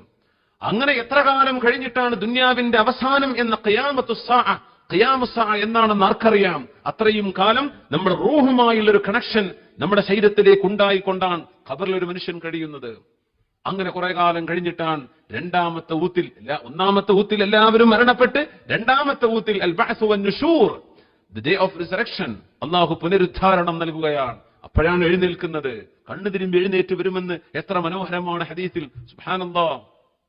അമ്പിയാക്കന്മാരിൽ അഷ്റഫുൽ ഖൽഖ് റസൂലുള്ളാഹി സ്വല്ലല്ലാഹു അലൈഹി വസല്ലം തങ്ങളാണ് നിരപ്പായി കിടക്കുന്ന ഭൂമിയിൽ നിന്ന്, ഭൂമി എന്നൊരു ഫ്ലാറ്റ് ആയിരിക്കുന്ന, വളരെ ഫ്ലാറ്റ് ആയിട്ട് കിടക്കുകയാണ്. അന്ന് ഓവൽ ഷേപ്പിലല്ല ഭൂമിയുടെ രീതി. അങ്ങനത്തെ ഒരു ഭൂമിയിൽ നിന്ന് ആദ്യമായി സൂറന്ന കാഹളത്തിന്റെ മുഴക്കം കൊണ്ട് തലയുയർത്തുന്നത് അഷ്റഫുൽ ഖൽഖ് റസൂലുള്ളാഹി സ്വല്ലല്ലാഹു അലൈഹി വസല്ലം മദീനത്തെ റൗദയിൽ നിന്നാണ്. തങ്ങളാണ് തലപൊക്കുന്നത്. പിന്നെ അമ്പിയാക്കന്മാർ, പിന്നെ സ്വഹാബികൾ, അല്ലാഹുവിന്റെ സ്വാലിഹീങ്ങൾ, പിന്നെ ഓരോരുത്തരും പൊങ്ങന്നെ. അങ്ങനെ ഹിസാബ് വരെ കാത്തിരിക്കണം. വിചാരണ തുടങ്ങണമെങ്കിൽ 40,000 വർഷത്തെ കാത്തിരിപ്പുണ്ടെന്ന ഹദീസിലുണ്ട്. 40,000 കൊല്ലം. ഫീ യൗമിൻ കാന മിഖ്ദാറുഹു 50,000 സന. അള്ളാഹുവിന്റെ കണക്കിൽ ഒരു ദിവസം 50,000 വർഷമാണെന്ന് പരിശുദ്ധ ഖുർആൻ. ആ കാലം മഗ്രിബിന്റെയും അസ്റിന്റെയും ഇടയിലുള്ള സമയം പോലെ ചുരുങ്ങിയതായിട്ട് അള്ളാഹു മുഅ്മിനീങ്ങൾക്ക് അനുഭവിപ്പിക്കുമെന്നും നബിയുനാ റസൂലുള്ളാഹി സ്വല്ലല്ലാഹു അലൈഹി വസല്ലം. അത് കഴിഞ്ഞിട്ടാണ് പിന്നെ ഹിസാബും വിചാരണയും മീസാനും സിറാത്തും. അത് കഴിഞ്ഞിട്ടാണ് സ്വർഗം. ഇനി നിങ്ങൾ ആലോചിക്കുക, നമ്മളുടെ ആഖിറമാണ് നിങ്ങളുടെ യഥാർത്ഥ ജീവിതം എന്ന് ഖുർആൻ പറയുമ്പോൾ നമുക്ക് ബോധ്യപ്പെടും എവിടുന്നാണ് നമ്മൾ വന്നത്. ഈ ദുനിയാവിൽ ചെലവഴിക്കുന്ന സമയം എത്ര കുറച്ചാണ്. ഇതിന്റെ മുമ്പും ശേഷവും എത്രയേറെ വർഷങ്ങൾ നമ്മുടെ മുമ്പിൽ കിടക്കുന്നുണ്ട്. അതുകൊണ്ടാണ് ഖുർആൻ പറയുന്നത്, ഇവിടുത്തെ കാര്യങ്ങൾ മാത്രം നോക്കി ആഖിറത്ത് നശിപ്പിക്കല്ലേ. കുറഞ്ഞ ഒരു സമയത്തിന് വേണ്ടി മാത്രമാണ് നമ്മൾ ഇങ്ങോട്ട് വന്നത്. ഇതിന്റെ മുമ്പ് നമ്മളുണ്ട്, ഇതിന് ശേഷവും തുടരാൻ പോവുകയാണ് യാത്ര. വലിയ ഒരു യാത്രയിലെ ഒരു ചെറിയ ഇടത്താവളത്തിലാണ് നമ്മളുള്ളത്. ബിസ്മില്ലാഹിർ റഹ്മാനിർ റഹീം. വലൗ റഹിംനാഹും വകശഫ്നാ മാ ബിഹിം മിൻ ളുർരിൻ ലലജ്ജൂ ഫീ തുഗ്യാനിഹിം യഅമഹൂൻ. കുട്ടികൾ കരയുന്നുണ്ടെങ്കിൽ ബാക്കിലെ റൂമിലോ അവിടെ എവിടെയെങ്കിലും ഒന്ന് ഇരുത്തിയിട്ട് കരച്ചിൽ നിർത്തണം. بسم الله الرحمن الرحيم. وإن الذين لا يؤمنون بالآخرة عن الصراط لناكبون ولو رحمناهم وكشفنا ما بهم من ضر للجوا في طغيانهم يعمهون. الله من رحمة التريان. അള്ളാഹു ഇതാണ് ഹക്കെന്ന് പറഞ്ഞിട്ട് ഇതാണ് ആഖിറം, ആഖിറത്തിലേക്ക് പോകാനിന്റെ വഴിയിലുള്ള ഒരേ ഒരു പോംവഴി അത് അഷ്റഫുൽ ഖൽഖ് ഹബീബായ റസൂലുള്ളാഹി തങ്ങളും പരിശുദ്ധ ഖുർആനുമല്ലാതെ ഒരു വഴിയുമില്ലെന്ന് അള്ളാഹു ബോധ്യപ്പെടുത്തി തരുമ്പോഴും പിന്തിരിഞ്ഞു നിൽക്കുന്ന ആളുകൾ, വലൗ റഹിംനാഹും, അള്ളാഹു പറയാൻ അവർക്ക് നമ്മൾ റഹ്മത്ത് കൊടുത്തു എന്നിരിക്കട്ടെ, വകശഫ്നാ മാ ബിഹിം മിൻ ദുർരിൻ, അവർക്ക് വന്ന പ്രയാസങ്ങളൊക്കെ നാം നീക്കി കൊടുത്തു എന്നിരിക്കട്ടെ. പ്രയാസങ്ങളൊക്കെ നീക്കി, അസുഖം വന്നിരുന്നു, അസുഖമൊക്കെ മാറി, കടത്തിൽ മുങ്ങി, ബിസിനസ്സൊക്കെ ഡൗൺ ആയി, ഒരുപാട് പ്രയാസങ്ങളൊക്കെ സംഭവിച്ച് ബുദ്ധിമുട്ടിലായിരുന്നു. പിന്നെ അള്ളാഹു റഹ്മത്ത് ചെയ്തു, കരകയറി എന്ന് വിചാരിക്കാം. പിന്നെയും അവർ ദുൽമിലേക്ക് തന്നെ തിരിച്ചുപോയി. ദുൽമിൽ അവർ മതിമറന്ന് ജീവിക്കുന്ന അവസ്ഥയിലേക്ക് പോവുകയാണ്. അള്ളാഹു റഹ്മത്ത് ചെയ്ത് അവരുടെ പ്രയാസങ്ങളൊക്കെ നീക്കിക്കൊടുത്താൽ ഈ പ്രയാസം നീക്കിത്തന്ന അള്ളാഹുവിന് ഞാൻ നന്ദി ചെയ്യട്ടെ എന്ന് ചിന്തിക്കേണ്ടതിന്റെ പകരം പിന്നെയും ഇസ്ലാമിനെതിരും ദീനിന്റെ അഖീദക്കെതിരുമായിട്ട് അവർ ജീവിക്കുന്നത്. അള്ളാഹു കാത്തുരക്ഷിക്കുമാറാകട്ടെ. ഖുർആൻ ഈ വിഷയം സൂറത്ത് യൂനുസിൽ പറയുന്നുണ്ട്. ബിസ്മില്ലാഹിർ റഹ്മാനിർ റഹീം. وَإِذَا مَسَّ الْإِنسَانَ الضُّرُّ دَعَانَا لِجَنبِهِ أَوْ قَاعِدًا أَوْ قَائِمًا وَإِذَا مَسَّ الْإِنسَانَ الضُّرُّ دَعَانَا لِجَنبِهِ أَوْ قَاعِدًا أَوْ قَائِمًا فَلَمَّا كَشَفْنَا عَنْهُ ضُرَّهُ مَرَّ كَأَن لَّمْ يَدْعُنَا إِلَى ضُرٍّ مَسَّهُ. ഇത് അള്ളാഹുവിനെ സംബന്ധിച്ച് ഓർമ്മ വരാനുള്ള ഏറ്റവും ഗൗരവപ്പെടുത്തുന്ന ഒരു ആയത്താണ്, ഒരു സൂക്തമാണ്.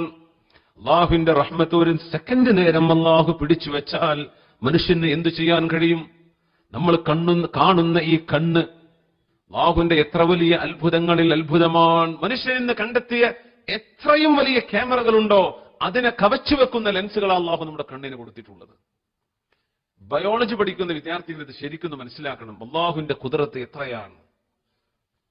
ഈ കണ്ണിലേക്ക് പോകുന്ന ഏതെങ്കിലും ഒരു നെർവ്, ഏതെങ്കിലും ഒരു ഞരമ്പിനെ അള്ളാഹു അങ്ങോട്ട് പിടിച്ചു വെച്ചാൽ പിന്നെ നമുക്ക് കാണാൻ കഴിയുന്നില്ല, കണ്ണുപോയി എന്ന് പറയും. സുബ്ഹാനല്ലാഹ്.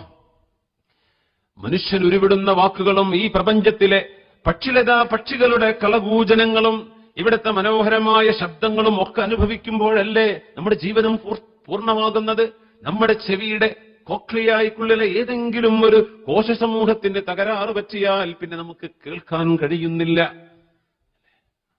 അല്ലാഹു ഹൃദയത്തിലേക്ക് പമ്പ് ചെയ്യുന്ന ഏതെങ്കിലും ഒരു പമ്പിന്റെ ഒരു പൈപ്പിന്റെ ഉള്ളിൽ ഏതെങ്കിലും ഒരു ബ്ലോക്ക് സ്ഥാപിച്ചാൽ പിന്നെ മനുഷ്യന് വയ്യ.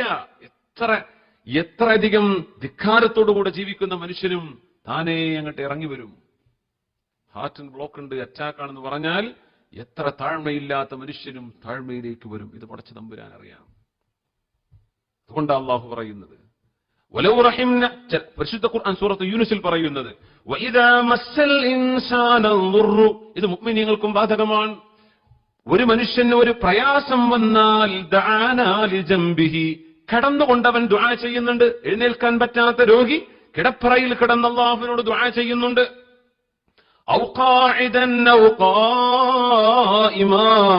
ഇരുന്നു കൊണ്ടും നിന്നുകൊണ്ടും ദുആ ഇറക്കുന്നുണ്ട്. പ്രയാസമുള്ള ആളുകൾ ദുആ ഇറക്കുന്നുണ്ടല്ലോ.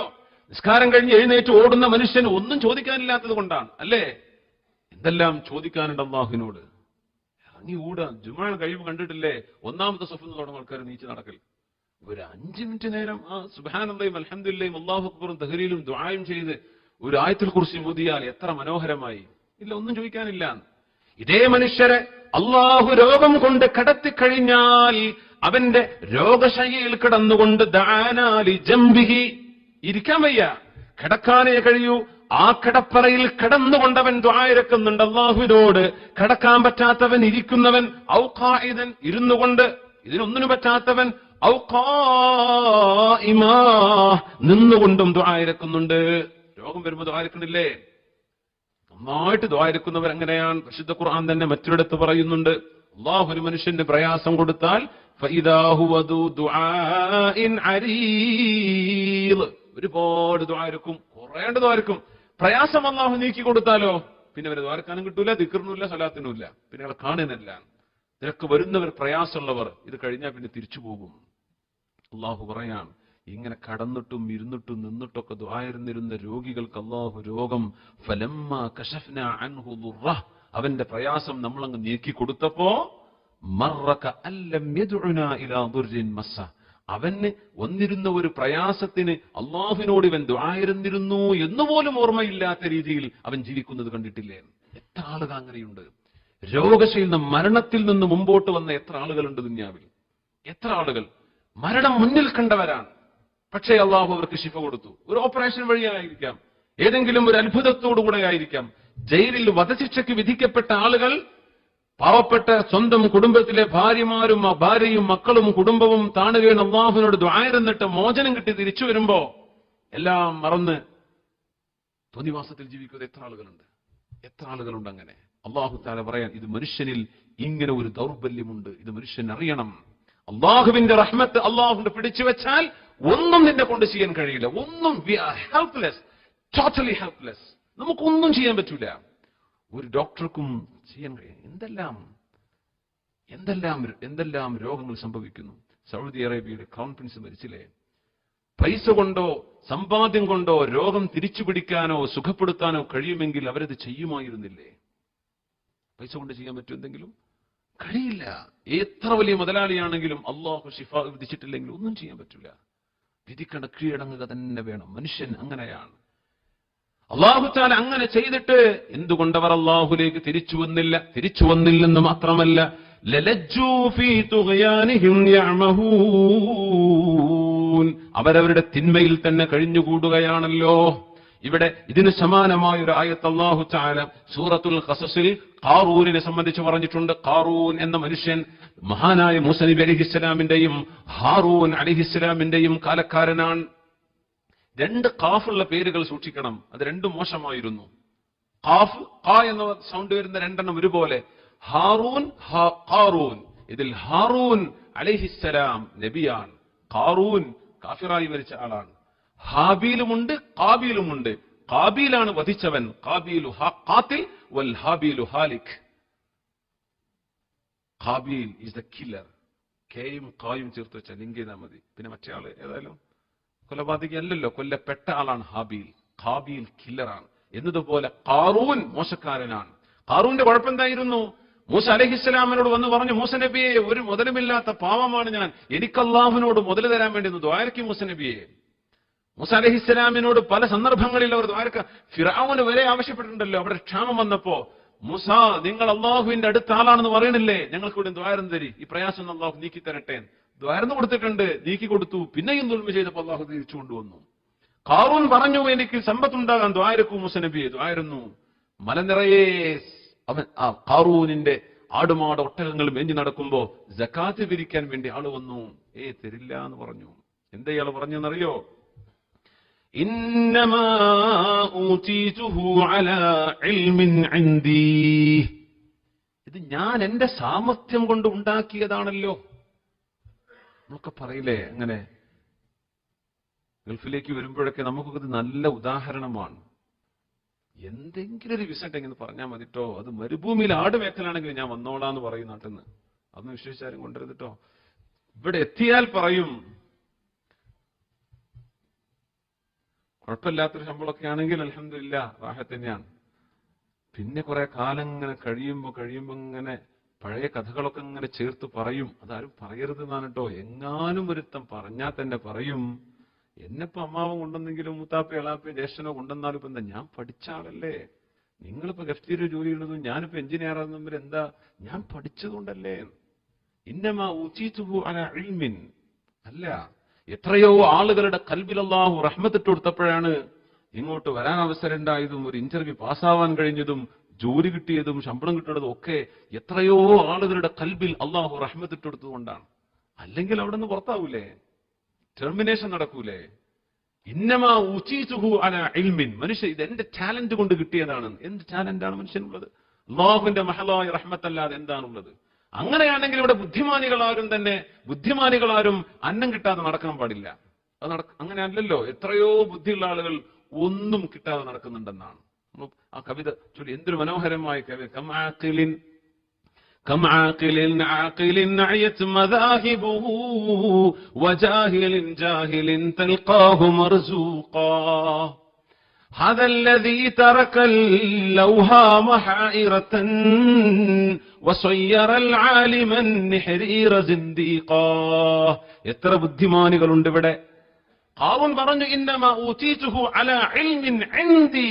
എന്റെ ഒരു ഇൽമു കൊണ്ടാണ് എനിക്കിത് കിട്ടിയത്, ഇതെന്റെ സാമർത്ഥ്യം കൊണ്ട് കിട്ടിയതാണ്, ഇത് തരാൻ പറ്റൂല എന്ന് പറഞ്ഞു. എങ്കിൽ കിടക്കട്ടെ. ഫഖസഫ്നാ ബിഹി വബിദാരിഹിൽ അർദ്. നിന്റെ ഇൽമ് അലാ ഇൽമിൻ ഇൻദി. അലാ ഇൽമി എന്നല്ല, എനിക്ക് മാത്രമുള്ള ഒരു ഇൽമു കാരണം അറിവ് കൊണ്ടും സാമർത്ഥ്യം കൊണ്ടും ഉണ്ടാക്കിയതാണെന്ന് പറഞ്ഞപ്പോ അല്ലാഹു അത് അവനിലേക്ക് ഇട്ടുകൊടുത്തു. എന്നാ നീ സംരക്ഷിക്ക്. ഫഖസഫ്നാ ബിഹി. ഖാറൂനിനെ പിടിച്ചു വലിച്ചു ഭൂമിയിലേക്ക്. വബിദാരിഹി, അവന്റെ വീടും അൽ അർദ്, ഭൂമിക്കുള്ളിലേക്ക് അല്ലാഹു താഴ്ത്തി കളഞ്ഞു. ഇത് സംഭവിച്ച ആളാണ് ഖാറൂൻ. സുബ്ഹാനല്ലാഹ്. ഇവിടെ അല്ലാഹു സുബ്ഹാനഹു വ തആല പറയാൻ, പ്രയാസങ്ങളൊക്കെ നീക്കിക്കൊടുത്ത് ഒരുപാട് നിഅമത്ത് അല്ലാഹു കൊടുത്തപ്പോ പിന്നെ അല്ലാഹുവിനെ മറന്നുപോയി. അതുകൊണ്ടാണ് ദുആയിരക്കുന്നത്, അല്ലാഹുവേ നിന്നെ മറപ്പിച്ചു കളയുന്ന സമ്പാദ്യം തരല്ലേ മടച്ചവനെ എന്ന്. അല്ലാഹു നമുക്ക് ഹലാല് കൊണ്ട് ഐശ്വര്യം നൽകുമാറാകട്ടെ. പക്ഷേ അല്ലാഹുവിനെ മറപ്പിച്ചു കളയുന്ന ഒരു സമ്പാദ്യവും അല്ലാഹു നമുക്ക് നൽകാതിരിക്കുമാറാകട്ടെ. വലൗ റഹിംനാഹും, മനുഷ്യനെ നാം റഹ്മത്ത് ചെയ്യുകയും വകശഫ്നാ മാ ബിഹിം മിൻ ദുർരിൻ, അവരുടെ പ്രയാസം നീക്കിക്കൊടുക്കുകയും ചെയ്താൽ ലലജ്ജൂ ഫീ തുഗ്യാനിഹിം യഅമഹൂൻ. അല്ലാഹുവിന്റെ റഹ്മത്ത് കിട്ടിയിട്ടും അക്രമവും തോന്നിവാസവും ചെയ്തു നടക്കുന്ന എത്രയേറെ ആളുകൾ അവർ ചെയ്തുകൊണ്ടിരിക്കുകയാണല്ലോ. വലൗ അഖദ്നാഹും ബിൽ അദാബി ഫമസ്തകാനൂ ലിറബ്ബിഹിം വമാ യതളറഊൻ. വലഖദ് അഖദ്നാഹും ബിൽ അദാബ്, ഇതേ ആളുകളെ അദാബ് കൊണ്ട് നമ്മൾ പിടികൂടിയാൽ ഫമസ്തകാനൂ ലിറബ്ബിഹിം, എന്നിട്ടും അവർ അല്ലാഹുവിന് വേണ്ടി അടങ്ങിയില്ലല്ലോ. ഇസ്തകാന എന്ന് പറഞ്ഞാൽ ഒരാൾ അടങ്ങുക എന്ന് പറഞ്ഞാൽ അതിന്റെ മുമ്പ് ഒരു അനക്കമുണ്ടായത് കൊണ്ടാണല്ലോ അടങ്ങാൻ പറയുന്നത്. അവരെന്തേ അല്ലാഹുവിന് വേണ്ടി അടങ്ങിയില്ല. പറയില്ലേ കുട്ടികളൊന്നും അടങ്ങിയിരിക്കുന്നു പറയില്ലേ, അതാണ് ഇസ്തകാന. അവരടങ്ങി. അള്ളാഹു പരീക്ഷണം കൊടുത്തിട്ടും അദാബ് കൊണ്ട് അള്ളാഹു പിടിച്ചപ്പോഴും അവർ അള്ളാഹുവിന് വഴങ്ങിയില്ല. അള്ളാഹുവിലേക്ക് അവർ താണുകയാണ്, മടങ്ങുകയും ചെയ്തില്ല. എന്തേ അങ്ങനെ സംഭവിച്ചത്? അള്ളാഹു ചോദിക്കാൻ. അദാബ് കൊടുത്തിട്ടും കാര്യം മനസ്സിലായില്ല. حتى إذا فتحنا عليهم بابا ذا عذاب شديد, അതികഠിനമായ അദാബിന്റെ ഒരു കവാടം അവർക്ക് മേൽ നമ്മൾ അങ്ങ് തുറന്നു വെച്ചു കൊടുത്താൽ ഇദാഹും ഫീഹി മുബ്ലിസൂൻ, അവർക്കൊന്നും രക്ഷപ്പെടാൻ കഴിയാതെ അവരതാ അതിൽ കുടുങ്ങിപ്പോകുന്നു. അള്ളാഹുവിന്റെ അദാബ് വന്നാൽ അവർക്ക് രക്ഷപ്പെടാൻ കഴിയുകയും ഇല്ല. പക്ഷെ അള്ളാഹു പരീക്ഷണങ്ങൾ കൊടുത്തു നോക്കി. എന്തേ അവർ നന്നാകാത്തത്? സൂറത്തുൽ അൻആമിൽ അള്ളാഹു പറഞ്ഞ ഭാഗം നമ്മൾ മുമ്പ് ചർച്ച ചെയ്തിട്ടുണ്ട്.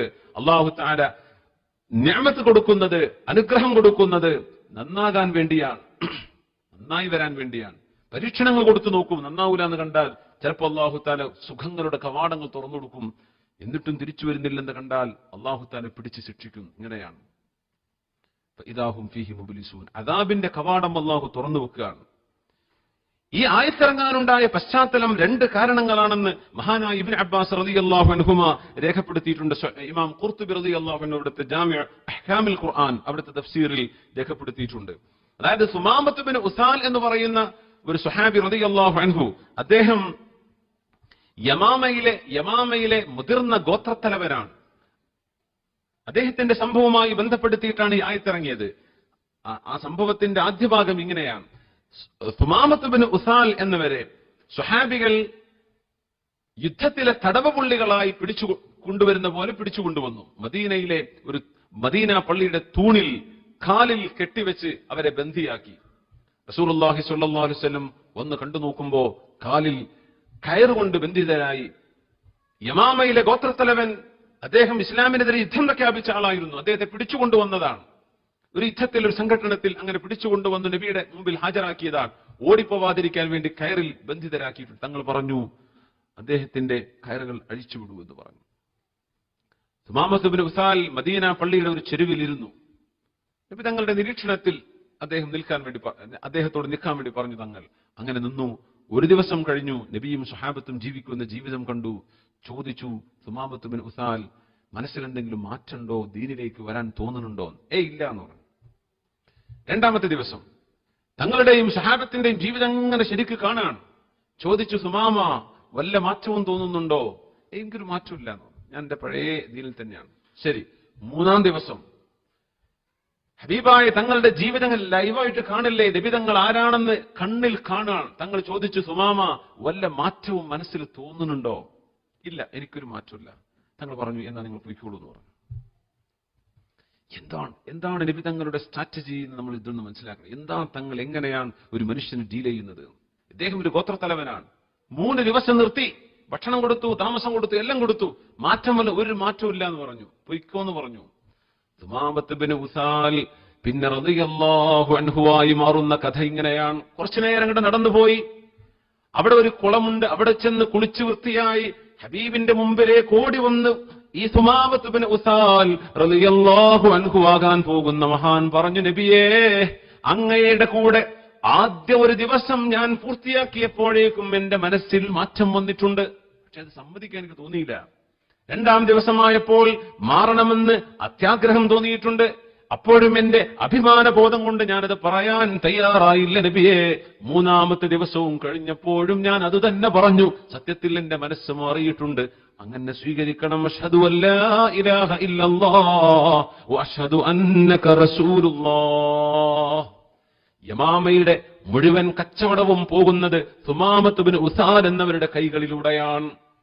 ഇസ്ലാം പ്രഖ്യാപിച്ചിട്ട് ആവേശം, ബഹുമാനപ്പെട്ടവർ പറഞ്ഞു, നബിയെ, വല്ലാഹി ലാ യഅതീകും മിനൽ യമാമതി ഹബ്ബതു ഹിന്തതിൻ ഹത്താ യഅ്ദന ഫീഹാ റസൂലുള്ളാഹി സ്വല്ലല്ലാഹു അലൈഹി വസല്ലം. ഖുറൈശികളോടാ പറയുന്നത്, ഖുറൈശികളെ, യമാമയിൽ നിന്ന് നിങ്ങൾക്ക് ഗോതമ്പ് വരണമെങ്കിൽ, ഗോതമ്പ് ഹോൾസെയിലായിട്ട് വരണമെങ്കിൽ ഒരു വ്യാപാരി വേണ്ടേ? ആ വ്യാപാരി സുമാമത്ത് ബിൻ ഉസാർ എന്നവരാ. അദ്ദേഹം പറയാതെ ഒരു ചാക്ക് പോലും ഇവിടുന്ന് പോരില്ല. എന്റെ ഹബീബ്, അള്ളാഹുവിന്റെ ഹബീബ് സമ്മതം തരാതെ ഇനി മക്കയിലേക്ക് ഒരു ചാക്ക് ഗോതമ്പ് പോലും യമാമയിൽ നിന്ന് വരില്ലെന്ന് വല്ലാഹി. സുബ്ഹാനല്ലാഹ്, അങ്ങനെ പ്രഖ്യാപിച്ചു. ഖുറൈശികൾക്ക് ക്ഷാമമായെന്ന് മാത്രമല്ല, ഖുറൈശികളുടെ ഈ ക്ഷാമം പല ആയത്തുകളുടെയും വിശദീകരണത്തിൽ മുഫസ്സിരീങ്ങൾ ഉദ്ധരിച്ചിട്ടുണ്ട്. അവർക്ക് വിശപ്പ് സഹിക്കാൻ കഴിയാതെ വന്നു. ഹത്താ അക്കലുൽ മൈതത, ശവം ചത്തുപോയ മൃഗങ്ങളെ പോലും അവർ ഭക്ഷിക്കേണ്ടി വന്നു. വൽ കിലാബ്, നായകളെ ഭക്ഷിക്കേണ്ടി വന്നു. വൽ ഇൽഹിസ്, ഇൽഹിസ് എന്ന് പറഞ്ഞാൽ എന്താണ്? വമൽ ഇൽഹിസ്, ഇബ്നു അബ്ബാസ് റളിയല്ലാഹു അൻഹു പഠിപ്പിച്ചു തരികയാണ്. എന്ന് പറഞ്ഞാൽ ആടുമാടുകളുടെ, അറുക്കുന്ന മൃഗങ്ങളുടെ അവരുടെ രോമം, അതിന്റെ തോല്, അതിന്റെ രോമം അടക്കമുള്ള തോല് ചോരയിൽ മുക്കി, അതിന്റെ ബ്ലഡിൽ മുക്കിയിട്ട് അതെടുത്ത് വറുത്ത് ഭക്ഷിക്കേണ്ട അവസ്ഥ വരെ ഖുറൈശികൾക്ക് സംഭവിച്ചു. അത്ര ഭക്ഷിക്കാൻ എന്തെങ്കിലും വേണ്ടേ? ഒന്നും കിട്ടായിട്ട് ഇവർ ഈ രോമം ഭക്ഷിക്കാൻ വയ്യല്ലോ, അത് രക്തത്തിൽ പുരണ്ട് ഉണക്കി വെച്ച് അത് കുക്ക് ചെയ്തവർ ഭക്ഷിച്ചു. അങ്ങനത്തെ ഒരു അവസ്ഥ വന്നു. അപ്പോഴാണ് അബൂ സുഫിയാൻ എന്നവർ, അന്ന് മുസ്ലിം ആയിട്ടില്ല, അബൂ സുഫിയാൻ ഇബ്നു ഹർബ് റളിയല്ലാഹു അൻഹു ആണ് ബഹുമാനപ്പെട്ടവർ, അന്ന് മുസ്ലിം അല്ല. അവര് പറഞ്ഞു നബിയോട്, അൻഷുദുകല്ലാഹ വറഹിം, നബിയെ, അല്ലാഹുവിനെ ഓർത്തുകൊണ്ട് ഞങ്ങളോട് റഹ്മത്ത് കാണിക്കണം. വറഹിമ, കുടുംബ ബന്ധം നോക്കിക്കൊണ്ടും ഞങ്ങളോട് ഒരു ദയവ് തോന്നണം. എന്താണ്? അലൈസ തസ്ഉമു അന്നല്ലാഹ ബഅസക റഹ്മതൻ ലിൽ ആലമീൻ, ലോകത്തിന്റെ റഹ്മത്തായി വന്നവരാണ് അങ്ങെന്ന് അള്ളാഹു അങ്ങയെപ്പറ്റി പറഞ്ഞിട്ടില്ലയോ നബിയെ? ആരാ പറയണത്? അബൂ സുഫിയാൻ എന്നവർ. അവരന്ന് മുസ്ലിം ആയിട്ടില്ല, പക്ഷെ പറയാൻ അള്ളാഹു അങ്ങയെ സംബന്ധിച്ച് റഹ്മത്തുൽ ലിൽ ആലമീനാണെന്ന് പറഞ്ഞിട്ടില്ലേ? അതുകൊണ്ട് തങ്ങൾ പറഞ്ഞു, ബല, അതേ ശരിയാണ്, എന്നെ അള്ളാഹു ലോകത്തിന് റഹ്മത്തായിട്ട് നിയോഗിച്ചതാണ്. സുബ്ഹാനല്ലാഹ്, തങ്ങൾ പറഞ്ഞു, ബല, അത് ശരിയാണല്ലോ. അബൂ സുഫിയാൻ എന്നവർ കാര്യം പറയാൻ പോവാണ്. ഫവല്ലാഹി, അല്ലാഹുവിനെ തന്നെ സത്യം, മാ അറാക ഇല്ലാ ഖതൽതൽ ആബാഅ ബിസ്സൈഫ്, ഞങ്ങളുടെ കുടുംബത്തിലെ തറവാട്ടിലെ പിതാക്കന്മാർ വാളിനാൽ വധിക്കപ്പെട്ടുവല്ലോ. ബദറിലേക്ക് സൂചിപ്പിക്കുകയാണ്. വാളിനാൽ വധിക്കപ്പെട്ടുവല്ലോ, വാപ്പമാരും മുതിർന്നവരും അങ്ങനെ പോയി. വഖതൽതൽ അബ്നാഅ ബിൽ ജൂഇ, മക്കളാണെങ്കിലോ വിശപ്പ് കൊണ്ടും മരിക്കാൻ പോവുകയാണ്, അതുകൊണ്ട് ഞങ്ങളോട് റഹ്മത്ത് കാണിക്കണേ എന്ന് അബൂ സുഫിയാൻ എന്നവർ റസൂലുള്ളാഹി തങ്ങളോട് താണുകയാണ്, അപേക്ഷിക്കുകയാണ്. ആ സമയത്താണ് ആയത്തിറങ്ങുന്നത്, വലൗ റഹിംനാഹും, ഇവർക്ക് നമ്മൾ റഹ്മത്ത് ചെയ്യുകയും വകശഫ്നാ മാ ബിഹിം മിൻ ദുർരിൻ, ഇവരുടെ പ്രയാസം നീക്കിക്കൊടുക്കുകയും ചെയ്താൽ ലലജ്ജൂ ഫീ തുഗ്യാനിഹിം യഅമഹൂൻ, നബിയെ, അങ്ങയെയും ഇസ്ലാമിനെയും പ്രയാസപ്പെടുത്താൻ ഇവർ പരിശ്രമിക്കുക തന്നെ ചെയ്യും. അങ്ങനെ ആയിരിക്കും നബിയെ. പക്ഷേ ഹബീബായ തങ്ങൾ റഹ്മത്തുൽ ലിൽ ആലമീനാണ്, ലോകത്തിന്റെ റഹ്മത്താണ്. തങ്ങൾ പറഞ്ഞു, സുമാമത്ത് ബിൻ ഉസാൽ, അത് നിങ്ങൾ ഇനി അങ്ങനെ തടഞ്ഞു വെക്കണ്ട, ഇവരുടെ ഭക്ഷണം പോന്നോട്ടെ യമാമയിൽ നിന്ന്. അപ്പോഴാണ് പിന്നെ അവർക്ക് ബ്രെഡ് തിന്നാൻ പറ്റിയത്, അപ്പോഴാണ് പിന്നെ റൊട്ടി തിന്നാൻ പറ്റിയത്. നബി തങ്ങൾ അത് നീക്കാൻ വേണ്ടി പറഞ്ഞു. ഉപരോധം, അതൊക്കെ ഒരു ഒരു ഒരു രാജ്യത്തിന്റെ സ്ട്രാറ്റജിയിൽപ്പെട്ടതാണ് ഇതുപോലെയുള്ള ശൈലികൾ. റസൂലുള്ളാഹി സ്വല്ലല്ലാഹു അലൈഹി വസല്ലം അല്ലാഹു പറയും, നബിയെ, തങ്ങൾ നീക്കി കൊടുത്താൽ അവരങ്ങ് ഉപദ്രവിക്കും നബിയെ. എന്നിട്ട് ഉപദ്രവിച്ചില്ലേ? അതിന്റെ ശേഷമാണ് ഉഹദ് നടക്കുന്നത്. സുബ്ഹാനല്ലാഹ്, ഇങ്ങനെയൊക്കെ എത്രയോ പ്രയാസങ്ങൾ, ബുദ്ധിമുട്ട് അല്ലാഹു കൊടുത്തിട്ടും നന്നാവാത്തവർ, എന്തൊരു അപകടമാണ്. പ്രയാസം കൊടുത്തിട്ട് നന്നാവാതിരിക്കുക, രോഗം വന്നിട്ടും രോഗത്തിന്റെ കാരണങ്ങൾ, അതിന്റെ ഫിസിക്കൽ റീസൺസ്, ഇതെല്ലാം നമ്മൾ അന്വേഷിക്കരുത്. പടച്ചവനെ, അല്ലാഹു എന്താണാവോ ഈ രോഗം കൊണ്ട് എന്നിൽ ഉദ്ദേശിച്ചിട്ടുള്ളത്? ഒരു കുഞ്ഞിനോ ഒരു വലിയ ആൾക്കോ ഭാര്യയ്ക്കോ മക്കൾക്കോ നമുക്ക് തന്നെയോ രോഗം വരുമ്പോ അള്ളാഹുവിന്റെ ചില അസ്റാറുകൾ ഇതിലുണ്ടാകും, അള്ളാഹുവിന്റെ ചില രഹസ്യങ്ങൾ ഇതിലുണ്ടാകും. ലാ യഅലമുഹാ ഇല്ലല്ലാഹ്, അള്ളാഹുവിന് മാത്രമേ അതറിയാൻ പറ്റുള്ളൂ. ഏറിയ കൂറും മുഅ്മിനായ ഒരു മനുഷ്യന് ജീവിതത്തിൽ അധ്വാനിച്ച് ചെയ്ത് കിട്ടാത്ത അമലുകൾ രോഗത്തിന്റെ വേദന കൊണ്ട് നൽകാനാണ് അള്ളാഹു തീരുമാനിക്കുക. അത് ദുനിയാവിലെ കുറച്ചു നേരത്തെ പ്രയാസം. ഒരുപക്ഷെ നമ്മൾ കാണില്ലേ ചില രോഗികളുടെ അവസ്ഥ കണ്ടാൽ, പടച്ചവനെ, ഇത് എനിക്കാണെങ്കിൽ എന്നെ കൊണ്ട് സഹിക്കാൻ കഴിയൂലല്ലോ എന്ന് നമ്മളൊക്കെ ചിന്തിക്കാറില്ലേ? ഇത് എനിക്ക് വന്നാൽ എന്താണ് വേദന, എന്താണ് അസുഖം? അല്ലാഹുവേ, ക്യാൻസർ പോലുള്ള അസുഖങ്ങളൊക്കെ വന്ന എത്രയോ ആളുകൾ, അല്ലാഹുർക്ക് ശിഫ നൽകുമാറാകട്ടെ, അല്ലാഹു ശിഫ നൽകുമാറാകട്ടെ, അല്ലാഹു ശിഫ നൽകുമാറാകട്ടെ. നാളെ ഈ രോഗം നമുക്ക് വരില്ല എന്ന് ആരറിഞ്ഞു? മനുഷ്യൻ വൈഫല്ലേ? ദുന്യാവിലെ മനുഷ്യന്റെ എല്ലാ പത്രാസും തീരില്ലേ? ഒരു അസുഖമുണ്ട് എന്ന് പറഞ്ഞാൽ കഴിഞ്ഞില്ലേ? എല്ലാ സുഖവും കഴിഞ്ഞില്ലേ? പോരാ പോരാ എന്ന് പറഞ്ഞ മനുഷ്യന്റെ ഓട്ടം ഒരസുഖം വന്നാൽ കഴിഞ്ഞില്ലേ? നമ്മൾ വിചാരിക്കൂല, പടച്ചവനെ എങ്ങനെയാണ് ഈ വേദന ഈ രോഗി സഹിക്കുന്നത്? പക്ഷേ ഹബീബായി തങ്ങൾ പറയുന്നുണ്ട്, നസല സബ്റു ബിഖദരിൽ മുസീബ. ഒരു മനുഷ്യന്റെ മുസീബത്തിന്റെ അളവ് എത്രയാണോ അതിനനുസരിച്ചാണ് അല്ലാഹു ക്ഷമ ഇറക്കുന്നത്. വലിയ മുസീബത്തുള്ള ആളുകൾക്ക് വലിയ ക്ഷമ അല്ലാഹു ഇറക്കി കൊടുക്കും. അങ്ങനെയാണ്. ചെറിയ മുസീബത്തുള്ളവർക്ക് ചെറിയ